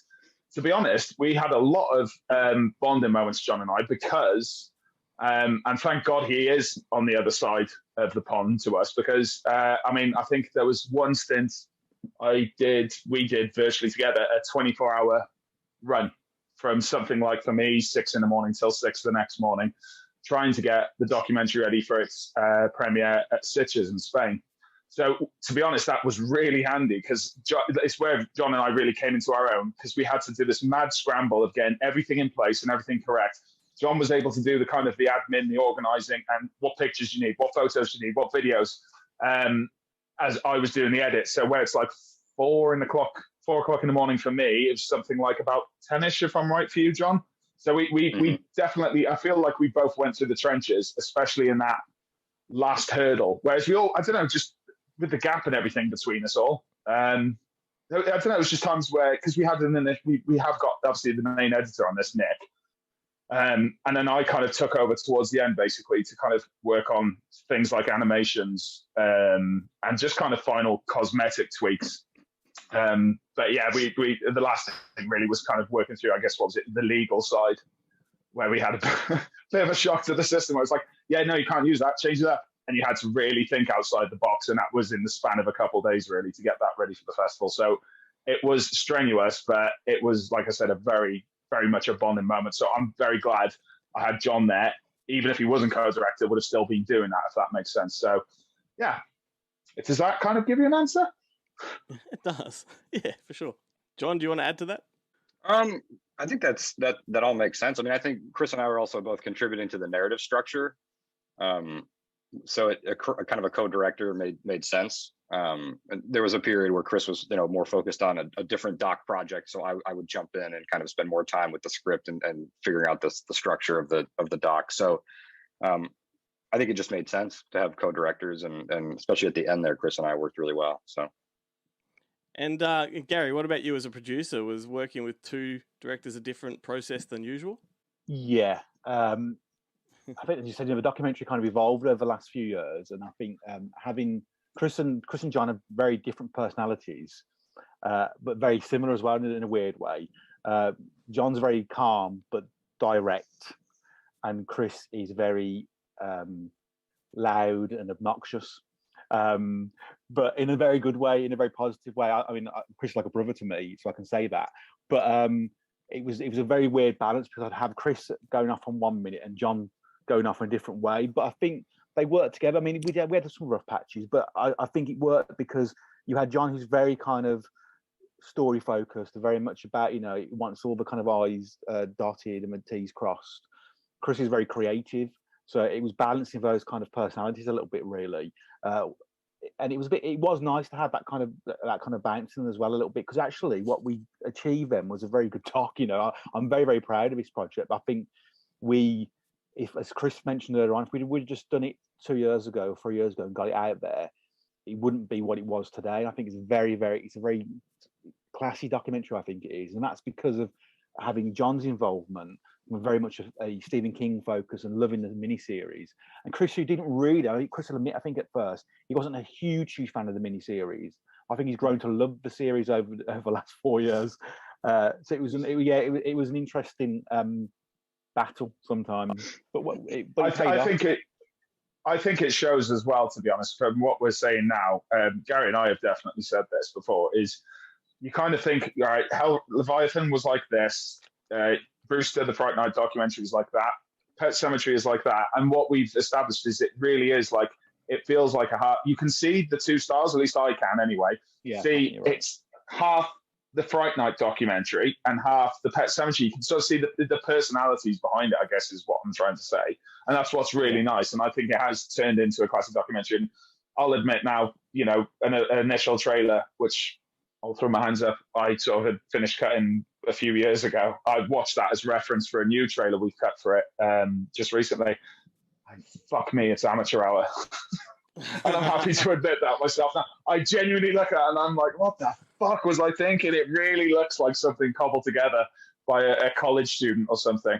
And so that's why I'm just I really appreciate that. Yes, it has taken us a while to sort of let this see the light of day, but it's given us that time to evolve as filmmakers, to actually churn out something a lot better than it would have been had we just rushed it, if that makes sense. Yeah, I do want to give some credit to Hank Stars and Lawrence as well, because getting them on board 2 years ago, or 18 months ago, maybe it was, John, 2 years, I think, they've helped shape it. Because I think, as we said before, when you've got two directors, one who's very creative and a lot of flair, and the other one who's very he wants he wants information, and he wants it to be really kind of detailed, and he wants the viewer to get the best possible project. What you end up doing then is having a long documentary, and actually having Lawrence and Hank come on board saying, no, it's got to be 100 minutes, 120 minutes. It's got to be this. You've got to remove this. This is not relevant. Having an outsider come in, because when you were involved and you do the interviews, and I was there as producer of the interviews, you do get attached to the project, and you get attached to the people, and you go, it's not fair cutting so and so. That person's really good. But actually, having Hank and Lawrence come on board made a massive difference to us.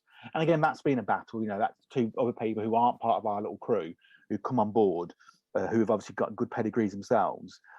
It's been a massive learning curve, this project, but I think it's kind of really shaped up the way we're going to look at things in the future, how we're looking now at the Icon documentary, Robert England, how we're looking at Police Academy, how we're looking at RoboDoc. And that's obviously a lot of stuff we've learned from this project. Awesome. So to answer your question, they're both irritating, Chris and John. You've spoken there about a few things you've got sort of bubbling away in the pipeline as well, and we would love to sort of maybe get you back and talk about those at another time. But we're about to wrap this up, but I wanted to end on whether or not you guys have any favourite stories that you've taken away from this. One that I loved particularly was that moment where the spider is revealed to the cast members, and John Ritter starts by saying, like, this is not what we agreed to, this was not in the script, and then he says, it's fucking awesome. That was a great moment. Do you have any favourite moments from stories that were told? I mean, Bart's a very good raconteur, Bart Nixon. So all of Bart's stories are good. But I really liked John. I'm going to forget his name now. Who played the dad? Frank Turner. I really liked Frank. I don't know what it was about Frank. He was like your uncle, Frank was. I remember we were waiting outside for him in Canada, and when he came dotting along, this little man, and he's such a nice guy, big embrace straight away. And I think his stories about obviously the meaty worms being glued to the face, that kind of stuff, and how he embraced it really, because I think he was known for being kind of like a different kind of character actor. And when he became obviously this real nasty piece of work, I think his bond with Beverly was quite nice. And I think we've got quite nice stories out. I just liked him. I really like, for some reason, I kind of really like Frank. So it's not a great answer to you, but I just, you kind of like, you just like people. So that's my one. Obviously Bart's stories as well. Awesome. What about the other two? What about you, Chris? Do you know what? I'm really struggling. We had some in terms of one interview he was great. Chris Eastman, who played Belch. It's got to be cigarette as well with Tim. Your cigarette with Tim has got to be a good story. I cherish that. John's got a photo. Yeah, I got to have I was really surprised that Tim smoked. I'm like, that's really bad for your health. But he, we both had a Marlboro out in his back garden, which was really, really cool. And so obviously I'm just trying to spin lyrical on things like, the UK and where I'm from, which is in Wales. And he's like, yeah, I've been there. I did a theatre performance there once. So that was really, really cool. Another thing, I suppose, it's not funny, but it was somewhat of an eye-opener, is that we, of course, what's different to, I think, everything else we've done so far is Dead Mouse. And John was really campaigning. That might have been where there was some sticking points amongst all of us in terms of time. Was actually going to visit the locations.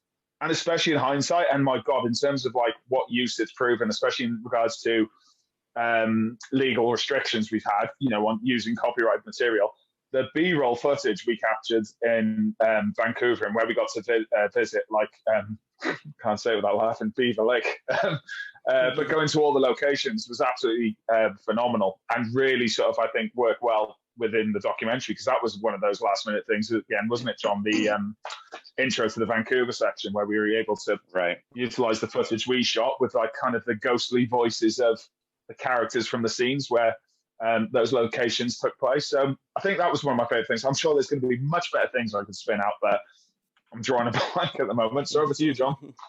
I mean, I think it's kind of a cheat answer, but I think anytime people we interviewed talking about things not related to the miniseries, I thought was really interesting. So like Tim Curry talking about his experiences with clowns. I mean, that was a pretty meta, here we are interviewing Tim, who played Pennywise, talking about seeing clowns at the circus when he was a kid.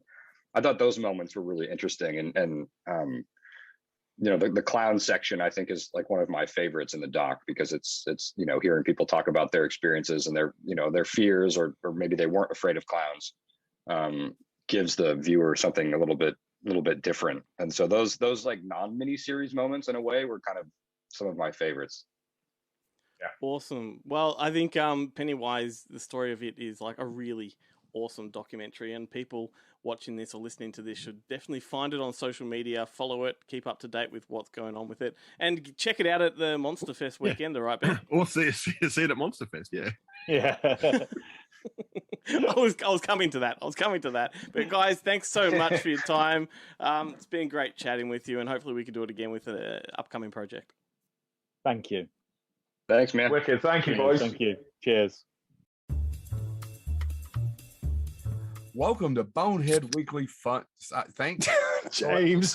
That damn thing, Rose. We're talking right into the microphone. That's a good beverage. Y'all ever have a beverage? That's all they drink down there, you know. Stephen King TV movies. So I'm going to go first. Go for it. One of my favorite Stephen King novels is Desperation. It's the one Same that here. never gets enough attention. I even like the Bachman version that came out, The Regulators, at the same time, which is a lot of the same characters reversed in different order and different things. I enjoy it, love it. I'm going to give you a little history about the TV movie that was actually eventually directed by Mick Garris.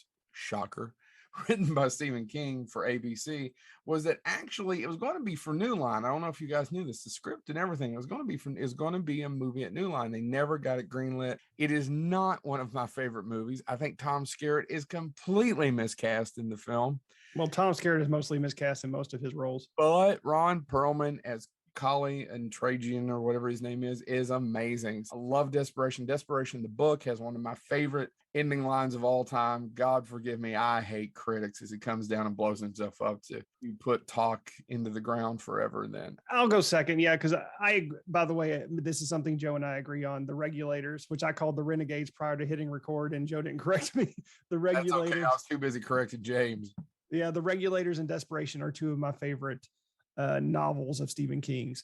But this one's not a shocker by any means, but I do want to talk about Storm of the Century because it is way better than Desperation. I just knew that I just loved the story of Desperation. Yeah. And it is honestly my favorite Stephen King telemovie ever made. It beats The Stand for me. I know that's crazy for most people. Good, Chad. I mean, I probably prefer The Stand, but man, Storm of the Century is better. Does that make sense? Yeah, but I mean, it's just I have a place in my heart. Yeah, but in all fairness, REM's song "Storm of the Century" is not as good as REM's song "Stand." No, but the villain in Storm of the Century is so good. Yeah, Colm Feore, I'm probably butchering that name, is amazing in that role. I mean, he's just so methodical and everything about it. And Tim Daly as the dad, it's a great play between the two, and then everybody trapped into this small town. And if you haven't seen it, and suddenly there's this villainous man and he wants something and they're trying to figure out what he wants. It is a great movie. If you haven't seen it, check out all three parts. James, no, Joe. hold on. Two things real quick. Yeah. One, this is for James. Born in Sin. Come on in. That's the one. Great line from the movie. And number two, it's the Stephen King story that people don't bitch about the ending. No. Because that ending is damn good. Yeah. The only other one that they don't bitch about, it got changed. The Mist, which is also very similar to Storm of the Century. And the Green Mile. I think in the Green Mile. Green Mile end. Yeah. Those are good endings. James. Ow. So I'm going to talk about, it was going to be a miniseries and they made a series that it would only lasted one season. Kingdom Hospital, based on Lars Van Trier. The original Kingdom. I like Kingdom Hospital. Kingdom Hospital is definitely different than the Kingdom. It's got a little bit more, I think, a little bit more humor, a little bit other things going on. But it's basically set in a hospital. It's ER with poltergeist and other stuff going on. The lines in it are so great. The weirdness is so great. You do me a solid, I do you a solid. But it also has one of the best soundtracks. Yeah. Red Dragon Tattoo by Fountains of Wayne, the Gord's version of Gin and Juice. Yeah. I mean, there's just so much going on. It's a really nah. Hey, goodbye. With the dance number. Yeah, as somebody's dying. Yes. The reasons I love it is the reason that it probably would never have got a second season at all. It's just too much. It's just too weird. I mean, there's some episodes that are dark. You have, a doctor messed up and now this little girl's brain dead. You have a talking aardvark anteater Anubis thing. You have a baseball episode. It is definitely something that you watch it and you will not be able to predict what's going to happen every episode because it is all over the place. And I think it works so well because it's not Stephen King being adapted. It's Stephen King adapting somebody else. Watch the original Kingdom if you can, and then watch this. I mean, by the way, the original Kingdom is way weirder though. This does not have near the Udo Kier birth scene weirdness. And that has been Bonehead Weekly Fun Size. Udo Kier. So for my second pick this week, I'm going to talk about Salem's Lot. Yeah, good on you. What are you Directed by talking? Toby Hooper? Yeah. No. Although I wish I had mentioned the fact that it was directed by Toby Hooper when I was talking about it. I forgot that part. So I'm talking about the fantastic 2004 remake that they shot right here in Melbourne, Australia. They did. Do you remember when this was being shot here, Glenn? I vaguely do. I do remember. I don't know what year it was. What, 2004? It would have been what year? 2003, 2002. Yeah. They were shooting it here in Melbourne, and I remember them doing like blocking off parts of St Kilda. They were shooting stuff, I think, but I didn't realize it at the time. But there was lots of buzz that Rob Lowe was in town. That's it. It wasn't that it was a Stephen King. It was the fact that Rob Lowe was in town. Rob Lowe was in town. And then looking at the cast, you're like, who gives a fuck about Rob Lowe? Yeah, I know. Rutger Hauer was here. Yep. James Cromwell. Yep. Andre Brower. Mm. Like Samantha Mathis. I mean, she would have been fucked up when she came out and did that. But Donald Sutherland. Yep. Was here. Mm-hmm. Like, I would have been all over that set like a rash. Was this not? This was like also around the time they were doing Stephen King's Nightmares and Dreamscapes in Melbourne, which was the anthology series, like Masters of Horror, or Tales from the Crypt, but all Stephen King stories. Never heard of it. Okay, You got to be joking. That famous one with William Hurt, with all the toys, is a bit like Small Soldiers, but violent.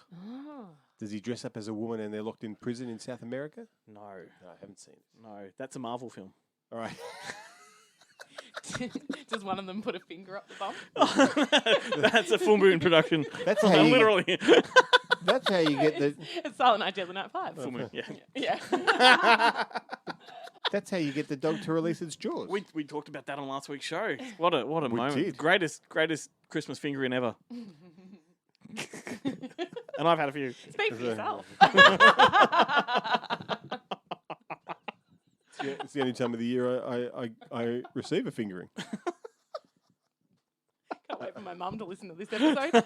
Hi, Mum. I'm not going to go there. Don't. Okay. Yeah, don't. No? Yeah. What's her name? He's going to leave. I thought you were going to say, what about your daddy? No. So Salem's Lot, 2004, shot in Melbourne. Pretty much exactly the same story with some. It'd want to be. It's Salem's Lot. It's Salem's Lot. It's Jerusalem's Lot. But with some weird story differences. And one of the things that, like the Donald Sutherland character, he's basically playing the James Mason part. Yep. His thing ends really weird. The James Cromwell part, like it does that thing where they're trying to be clever, where it starts at the beginning, like it's after all of the events, and then it flashes back. Hate that. Which I think didn't they do it in the original too, don't they? I don't like recall. they're off. It's been years. Because they're off in like Nicaragua or somewhere like that. I feel like they did it more discreetly in the first one, though. Yeah. Like, and he finds the thing, and they're like, they're here. The like cross dissolve was much smoother. He gets the holy water or whatever it is, and then it glows blue. They don't explain why it glows blue or what that means, but he's like, oh, they're after us. Mm-hmm. But in this one, it starts off with him tracking down James Cromwell, who's the priest of Salem's Lot, but this time he's working in a homeless shelter, and Rob Lowe's like a bum. Yep. And then it flashes back.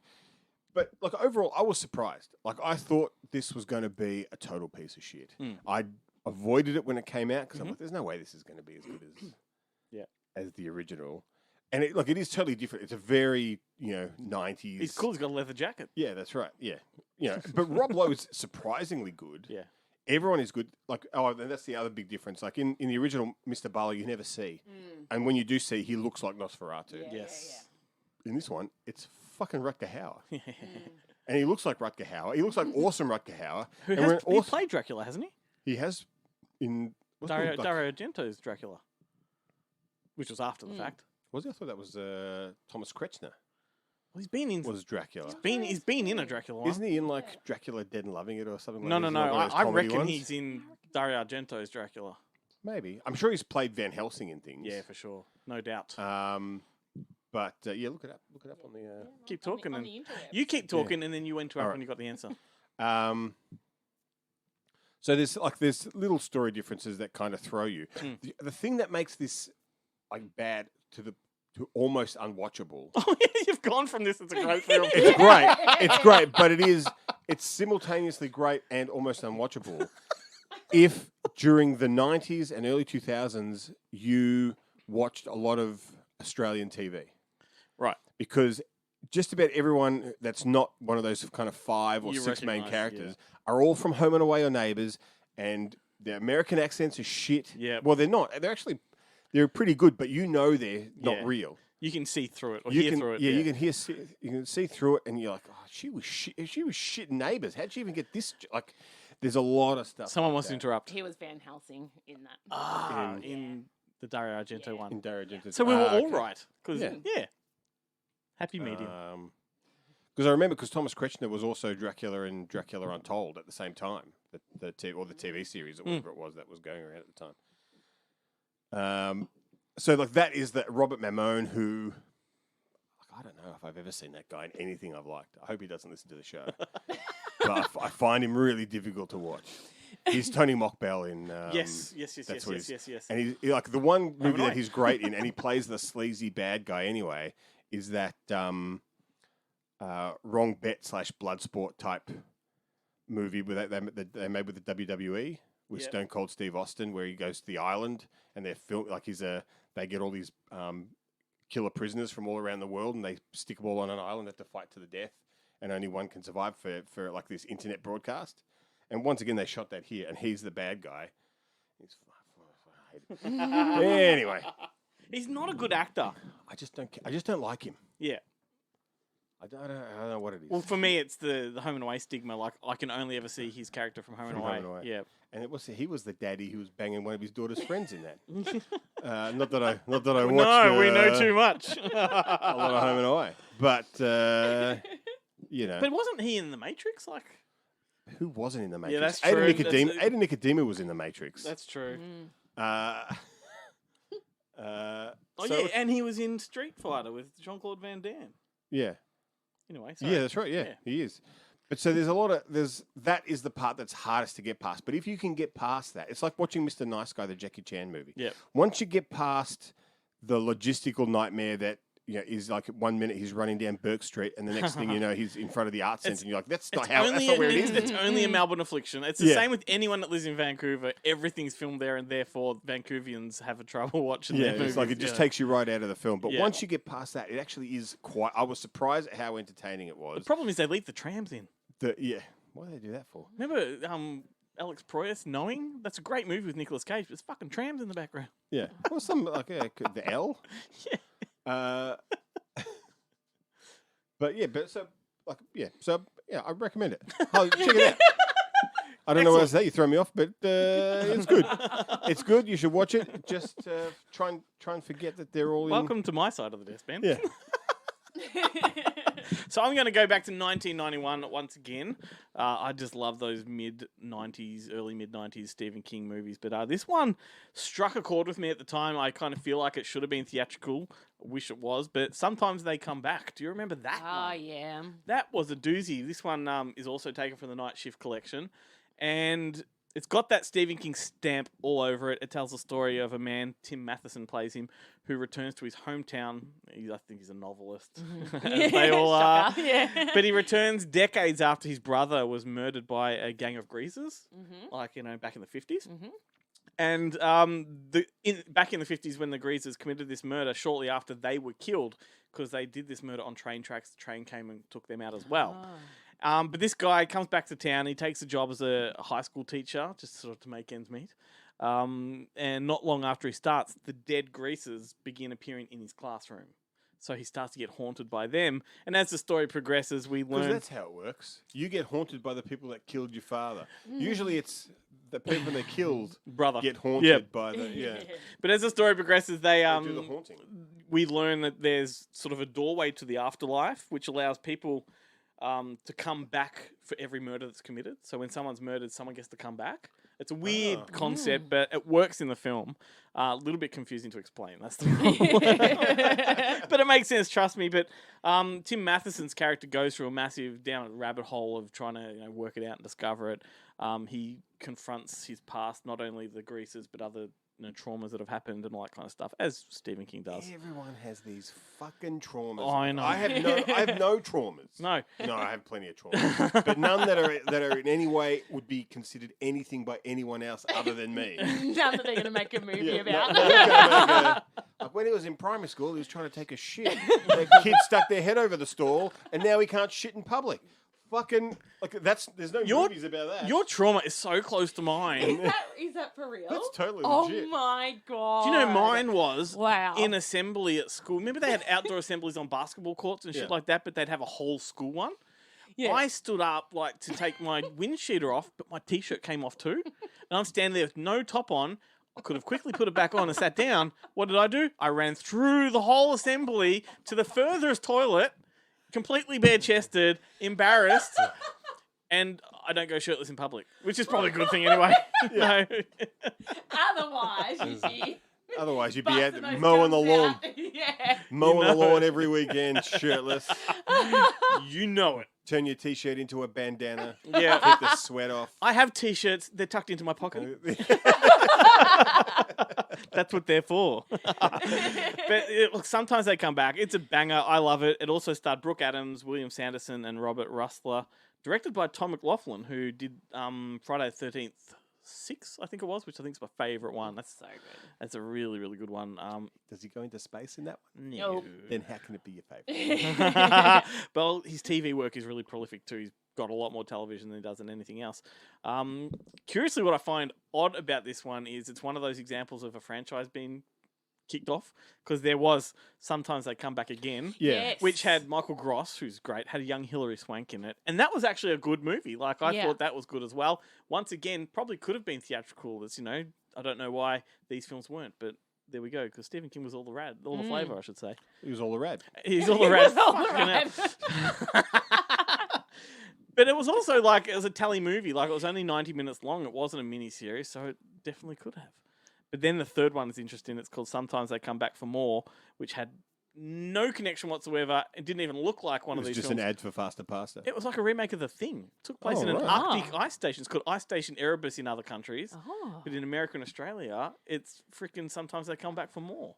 So, it's a new setting with no relation. I wonder if it's one of those specials where that's what they called it. They didn't. That's what they put on the box cover. Retconned it, yeah. But they didn't even bother changing the title sequence in the film. They're like, no, it's still called Ice Station. You think so? When you borrowed it, you put it in, and you're like, have I got the wrong movie? Yeah, did I pick up the wrong thing? Yeah. It's worth watching just because Max Perlich is in it, and I will watch anything that Max Perlich is in. He's a fucking legend. So there we go. Sometimes They Come back. He's all right. He's no Ron Eldard. Good Movie Monday is made possible with the support of people like Viewlorium. Viewlorium is a streaming platform for rare and obscure movies, and it's absolutely free. They also have a catalogue full of kids' flicks, classic movies, foreign cinema, and more. Visit viewlorium.com today to see what it's all about. In 2011, our good mate Mick Garris made Bag of Bones for A&E. Did you know that? No. That's my recommendation.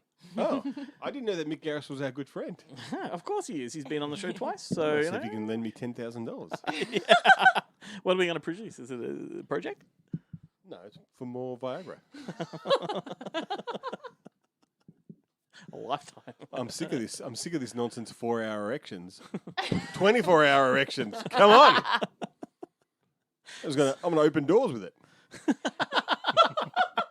I think that's how it works. And stop doors.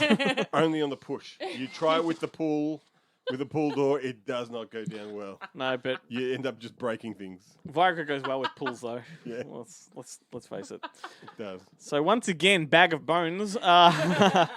This was Mick Garris's 7th Stephen King adaptation because he'd previously done Sleepwalkers. He did The Stand, The Shining, Quicksilver Highway, Riding the Bullet, and Desperation. How good is Sleepwalkers? Oh, it's amazing. Another one that's not a book. He adapted that for the screen. I think that was his first one. Yeah. And what was it? Joe spoke about, or was it Chad spoke about Storm of the Century, which I can't tell them apart. No, that's right. No. Storm of the Century, I agree, it's probably top 3 of the Telemovies of Stephen King. It's not as good as R.E.M. Stand. No, that's right. Hey! I came up with that joke all by myself. Now face north. Also a good joke that was underappreciated. But Bag of Bones, it stars Pierce Brosnan and Melissa George. Ooh, Melissa George. With the support of Matt Frewer. Everyone loves Matt Frewer. Who cannot love Matt Frewer? Jason Priestley, we can take or leave. He's the death of TV series, Jason Priestley. Except for Sister Kate. That show was great. And Annabeth Gish. Annabeth Gish. Yes. From Inventing the Abbots. See, this guy knows his stuff. If it's got boobs, he knows. Yep. I don't know who any of the men you've mentioned, I don't know what they're in. But all the actresses I know. So guess what the story's about? It would be a novelist. Oh, wow. Of course it is. Like a slightly failed novelist who needs to make ends meet by doing something else? Kinda. No, this is a novelist who's actually grieving the loss of his wife. And to compound his grief... He loves killing the wives. He does. And to compound this grief, though, like he finds out after the fact that she was cheating on him and pregnant with her lover. So that's quite a thing to... So she deserved to die, is that what you're saying? Is that what you're saying, Glenn? So what he does, he escapes to his summer house, because the novelist always has somewhere to go in a Stephen King story. Usually home. Yeah. They always go home. But guess what he suffers when he gets there? Have a guess. The town people don't trust him? No. Oh, no. Writer's block. Oh, of course. It's like he's in Derry. And so he's got time to spare while he's trying to think of what to write, and he meets a mother and a daughter who are going through their own sort of, custody battles and all this kind of stuff. You know what he should do to beat writer's block? He should just lie in a pool on a lilo eating pasta. God. That's an Offer joke, if anyone's watched The Offer. Yeah, it's a Mario Puzo joke. It's a Mario Puzo joke. Gee, that's a pretty bad one. Yeah. And if you're going to eat pasta, have a Palmer with it. Yeah. There's another 100%. Offer joke. Oh, God. Now I'm hungry. Yeah, so anyway, so all of this turmoil that's going on with this mother and daughter actually inspires him to write again, and then it starts flowing and blah, blah, blah. But as he starts writing, he suddenly finds himself surrounded by ghosts, and it's sort of a bit of the overactive imagination and all that going to town.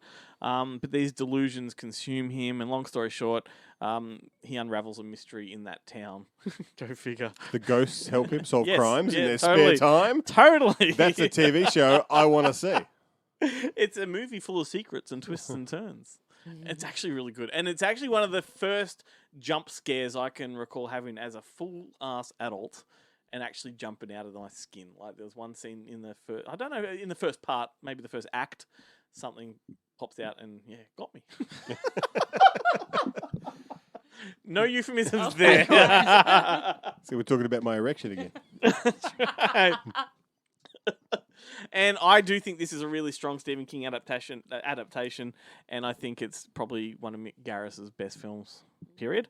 And it was shot in Nova Scotia, which is a province of Canada that's very similar to Newfoundland. So if you know what that Newfoundland landscape looks like... It's where the shipping news is set. That's right. And Storm of the Century, I think, is also Nova Scotia. And Storm of the Century is in the Dolores Claiborne universe as well. So there you go. King and his connections. Do you know, like... That's why Castle Rock exists. Yeah, that's right. Massive King fans will know that there are windows in all of his books that connect to other books and all that, and the whole Dark Tower thing. Practically the whole string of Dark Tower stories connects to every book he's ever written, more or less, which is kind of cool. Right. But I mean, as a writer though, like, I don't know if I could remember all the windows I've opened, you know? No. Like, he must have a spreadsheet. I guess, or when he's got writer's block, he's just reading all his old stuff going, oh, shit. Yeah. But hang on a second. I forgot about that door. What if, yeah. It's like the labyrinth. You got 3 doors and knockers. And... What if Pennywise went to Jerusalem's lot? What happened there? That's a good point. Like, would Mr. Barlow float? Well, I think wasn't The Secret Window of Johnny Depp was set in Derry. So, you know, imagine if Pennywise had been in that. Would have been actually would have been a good film then. Anyway, long story short, I recommend Bag of Bones. I think the book is really, really good, and I think the telemovie is pretty scary and pretty effective. And Sweet. Yeah, Melzy, what do you got? So interestingly, neither of my choices have dead wives. Oh. So Dead husbands? Well, the first one did. Well, the first one did. The second one? Oh, is it a spoiler? Is the dead husband a spoiler? Okay. Not well. Okay, so let's just cut to it. Why don't you tell us what it is? I have no idea what she's talking about. In the Tall Grass. Ah. Yeah, so 2019, directed by Vincenzo Natali. Oh, let's stop there. Like, what a legendary director. The Yep. guy that made Cube and Mhm. Nothing and Splice, and love this guy. Yep. Continue. So it's based on the novella In the Tall Grass, written by Stephen King and his son Joe Hill. So and That it was blew a my Netflix- mind when I found that out. Look, the fact that he writes with his son. They've done a few. No, the fact that Joe Hill was Stephen King's son. Oh, right. Absolutely. Yeah. Because like he used to write comics all the time, and I'm like, oh. Yeah. Yeah, and like, why didn't he use the King name? Like, you Yeah. know, instant bankable. Yeah. Yeah. Anyway. So yeah, another Netflix release. So the story starts with siblings Cal and Becky. Becky's 6 months pregnant, driving through grass fields, traveling to San Diego. When they pull over to the side of the road, they hear a boy's voice yelling out, asking for help and saying he's lost and has been stuck in the field for days. They also hear another voice, the boy Tobin's mother, telling them not to come in. Well, they end up going in, of course. And they can't get out. Yep. So Becky comes across Tobin's dad, Ross, played by Patrick Wilson. He has a weird pedo mustache. Straight from Love it. hard candy mustache. And yeah. Love Patrick Wilson. Love Patrick Wilson with a pedo mustache. Yeah. And he tells her to follow him and to stay close. Elsewhere, it's turned to night, and Cal finds Tobin, the young boy, all bruised and dirty and holding a dead crow. He says that the grass won't move dead things and that Becky will die soon. And the rock told him so. He takes him to the black rock, which is in the middle of the field, and essentially it's the root, pun intended, of all the problems. Was there a pun? The root. Yeah. Okay. Continue. I was also very tired when I wrote this. Hang on, was no pun intended? Did you write no pun intended in the text, in the notes? Do you want to see? Pun intended. There we go. So it's the root of all the problems. It needs human sacrifices and draws people into the grass, trapping them in a time loop. And when you touch the rock, it supposedly tells you all the secrets of the tall grass. And what it seems to do is either tap into your biggest fears or desires. And apart from being a bit of a mind... Often the same thing. Yes, yeah. Apart from being... Apart from shitting in public, like shitting in public toilets. We're back to your comments again. Fucking rock. Don't show me... Make me relive... Your root or anything. The school toilets. I'll never take a shit there again. I'll never shit shirtless. So, like, I'll go to the doctor with stomach cramps before I fucking take a shit in the school toilet. So apart from being a bit of a mindfuck, the movie has some pretty gory, very gory moments. It's like fetus stuff. Pretty disturbing. Surprisingly... That's a weird fetish that you don't find on Pornhub. No. Like, I'm into, for that one, but... fetus stuff. So technically the film is pretty flawless. It's beautiful to look at. The cinematography, the editing, it's really effective at playing into that universal fear of feeling lost. And you really do feel lost along with the characters going in this time loop. The narrative side is maybe where it falls down a little bit, but it is the novella. It's based on a short story. Yeah. So it's been expanded quite a lot. So maybe that They got lost. they got lost. They got lost. Then also, How it do we end has this? like a fairly happy ending, and I definitely needed that. I think that was how because we showed this for one of our online watch parties last year, and if I don't deal very well with family and kids stuff, and the fact that I was all right with this film and watched it again the other night before this, I think that the happy-ish ending really It helps, helps and you, it doesn't, helps you. and that's not a part of the novella. So Yeah. apparently We spoke about Stephen King having these doorways to all other stories. Missed opportunity. He could have introduced the Lawnmower Man to this one. Totally. When there's long grass, what do you do? Call the Lawnmower Man. That's right. That's funny, isn't it? Because the Lawnmower Man movie, Stephen King sued them over that one because it actually is not based on anything he ever wrote, No, they except just- he has they a took the story. title. He took the story Lawnmower Man from the Yeah. Night Shift collection, Yeah, which yeah, is yeah. about like a possessed lawnmower. Like it's nothing to do with virtual reality. No.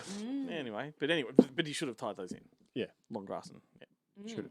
Missed opportunity. yes, that's right. That's what I said.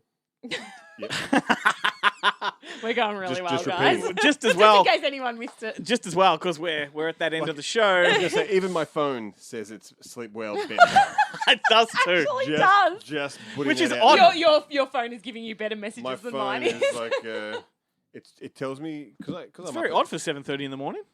it's really weird. Yeah, it is. It knows Ben doesn't get up at 7:30 in the So morning. much to the disdain of Melzy and Ben, we're at that point in the episode where we do some horror trivia. Oh. Because this is a thing we do on Melzy episodes, and it's what Glenn likes. And what Glenn likes, Glenn gets. Yeah, do you remember that one time I got one right? I don't know why we don't do this on every show. Probably because it requires effort from Ben. Yeah, and like the effort is me watching the movie. So 2 questions each. I'm going to go first, see which one of you can guess correctly. Not including the web series, how many installments are in the Critters franchise? 4. 3. 5. Dun, dun. Son of a bitch. But there are shit. 6 if you include the web series, because put together it's a 90-minute story. Oh, So Ben, would you like to go next? all right. All my questions are stand related. All right. I'm just going to put it out there. So, who plays the Doomsayer Prophet in The Stand? The Doomsayer Prophet. The Doomsayer. Which I'll character give is you a that? clue. He's a famous basketball player. Oh. Oh, not, no. And he does. His character. I don't think it appears in the TV series remake, the more recent No, remake. because it's not. What's his name for Flying High? Is it?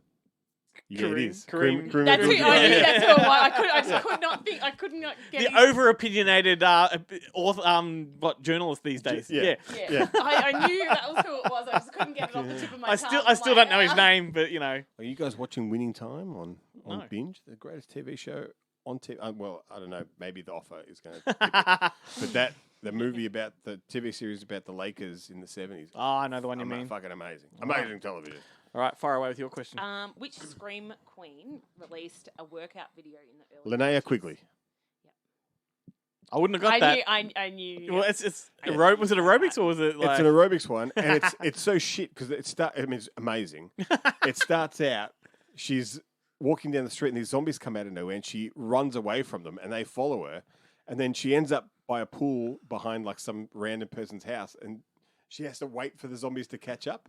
And she's just like, "You guys are so out of shape. This is ridiculous. Come on!" And then they do a workout. That's amazing. That is what Oz style aerobics was missing. Yeah. Zombies. Yep, Well, totally. I was going to say thongs, but yeah, sure. Which my next question? Which A-list Hollywood actor starred in Return of the Killer Tomatoes and Return to George Horror Clooney. High? Yes, I was going to give you a bonus question there. Like he also starred in what Police Academy-esque spin-off? Red Surf. No. Combat Academy. Combat Academy. Yeah, which was written by the It's same guy. Ralph Macchio is in Up the Academy. Oh, that's true. Thank you. There you go. All right, what's your That's next a question? Now this is an interesting one because this is the Stand trivia and a little bit of Ben trivia. Ooh. How many Viagra's have you popped? The answer: all of them. Name Ben's 2 favorite songs from the Stand soundtrack. Far out. There's I only can't even 4 remember the songs in opening it. song because it's fucking iconic, and It's iconic. Yeah, Is that one of them? I can't even. It probably is one of them. I can't remember what it is. No. Because it's themed with what's happening. With what's happening, yeah, and it also features quite prominently in the Stoned Age, which is a fantastic teen movie. The Adam Rifkin one. The Adam Rifkin one, where they talk about it being the band that sings it like they always, every band they have what they could. I'm going to get in so much trouble for saying this, but it's in the movies. The movie calls it this, not me. But they say every band has a fag song that they play, so they can see who the fags in their audience are. And that's what this song is for this band. But I love it. It's not Don't Fear the Reaper. It is Don't Fear the Reaper. That's one of them by the Blue Oyster Cult. So I prefer that in The Frighteners. Yeah. Yes. Oh, it's great. It's great in every movie. Yeah, that's true. It's true. It comes on and it conjures images. It may actually just be an awesome song. Yeah. But no, the first song escapes me. But the other one is Don't Dream It's Over by Crowded Of House. course it is. That's, Of course it is. Molly Ringwald plays it with Corey Nemec when her father dies. It's a very touching moment. Ben loves touching moments. Touching himself. That's what he calls his moment. That's what I call it. That's my moment. And no one else will let me do it, so I do it myself. If you want a job done right, do it yourself. Mousy? Okay, so this is kind of not horror, but kind of horror. My favourite kind of. Not quite horror. So, which movie character that isn't horror has a higher kill count than Jason and Michael Myers combined? Jason Voorhees and Michael Myers, not Michael's brother Jason. God. Movie character. Yeah. Action. Oh, so we're talking like a Rambo. Oh, that's a good one. It's not Terminator. Negative. Oh, neither of those. No. Fuck. Is it serial killer? Newer. Oh, newer. Oh, we're talking. Is it Ricky O? It's John Wick. Yeah. It's John Wick. Well done. Yeah. John Yep. Wick. Yeah. Yep. Well done. Fair enough. That's a great one. I like that. Yeah, we should do. Sam win that one. So well done, Sam, from the Melbourne Horror Film Society. No wonder it was so good. Yeah, exactly. Hey, if anybody listening wants to win free stuff, go to goodmoviemonday.com. I want to win free stuff. Or go to goodmoviemonday.com. I will. Or I can just give you some if you want. Nah. Make him work for it. Yeah, if I don't win it, I'm never going to watch it. We have cinema passes, drive-in cinema passes, and new release DVDs up for grabs. Just go to the giveaway page at, again, goodmoviemonday.com. We would also love everyone to share this episode. So, not only like and comment, but share it, pay it forward. Yeah, Ben. on any of our social media posts, share it with your friends. I don't have any friends. That's why he doesn't do it. That's right. It's just us. I don't want to see the lack of likes coming in on any post I do, so I don't make any posts. Perhaps we need to create a social group of some sort as well, but that just takes Friends of Ben? No, it just takes a lot of work. Yeah. That's there's one girl at uni. She used to talk about how much she was having friends is a lot of work, and I was like, "You're fucking right. They are a lot of work. You got to put a lot of work in to keep friends." And I never spoke to her again. I wasn't willing to put in the work. That's the ultimate backfire, isn't it? You give some sound advice. It's like, you're right. Yeah. See ya. Bye. Hey, Mel, we've loved having you here. Oh, loved being here. Cannot Thanks wait for to do it having me. again next month. Like we say all the time, these Melzy months come around a lot, Yeah, but it's coming also around quickly, isn't it? But not quickly enough. So Shucks. Yeah, it's a Ben episode every week, isn't it? Sucks for you. Awesome for me. And a big thank you to Jarrett Guillermo and the guys from Bonehead Weekly. And most of all, thank you to you for listening. Next week, Suckers. we have expat turned Hollywood actor Louis Mandylor as our guest. Expat? Yeah. Was he a Patrick in a previous life? He was Pat. You seen It's Pat? I have seen. Is he in It's Pat? Are you the guys on the beach who hate everything? Ween's in that movie. Yeah, Ween is in that movie. Oh, dude, don't start me. Don't start me. Every car I've ever owned has a Ween sticker on it. Right. True story. It's called the Boognish. The Boognish Mobile. Boognish. Yep. Louis Mandylor is going to be on the show next week, talking about his new film, Hell Hath No Fury, which is a banger. Does he talk about Costas? That's what you want to know. Dreamboat Costas. He Mandylor? may drop a little My Big Fat Greek Wedding 3 news. Ooh. Got to ask him first. The sequel no one asked for. Here's a banger of a song. A banger of a song from 2004, Salem's Lot. This one's for you, Ben. Ooh, is it Don't Fear the Reaper? I'm sorry. Gosh darn it. It's Painted Black by the Rolling Stones. Lovely. Yes. You know what would be even better?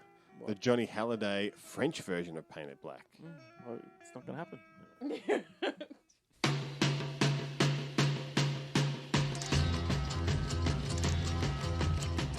I see a red door and I want it painted black. No colors anymore, I want them to turn black. I see the girls go by dressed in their summer clothes. I have to turn my head until my darkness goes. I see a line of cars and they are painted black. Flowers and my love hope never to come back. I see people turn their heads and quickly look away. Like a newborn baby, it just happens every day. I look inside myself and see my heart is black. I see my red door, I must have it painted black. Maybe then I'll fade away and not have to face the facts. It's not easy facing up when your whole world is black. No more will my green seagull turn a deeper blue. I could not foresee this thing happening to you.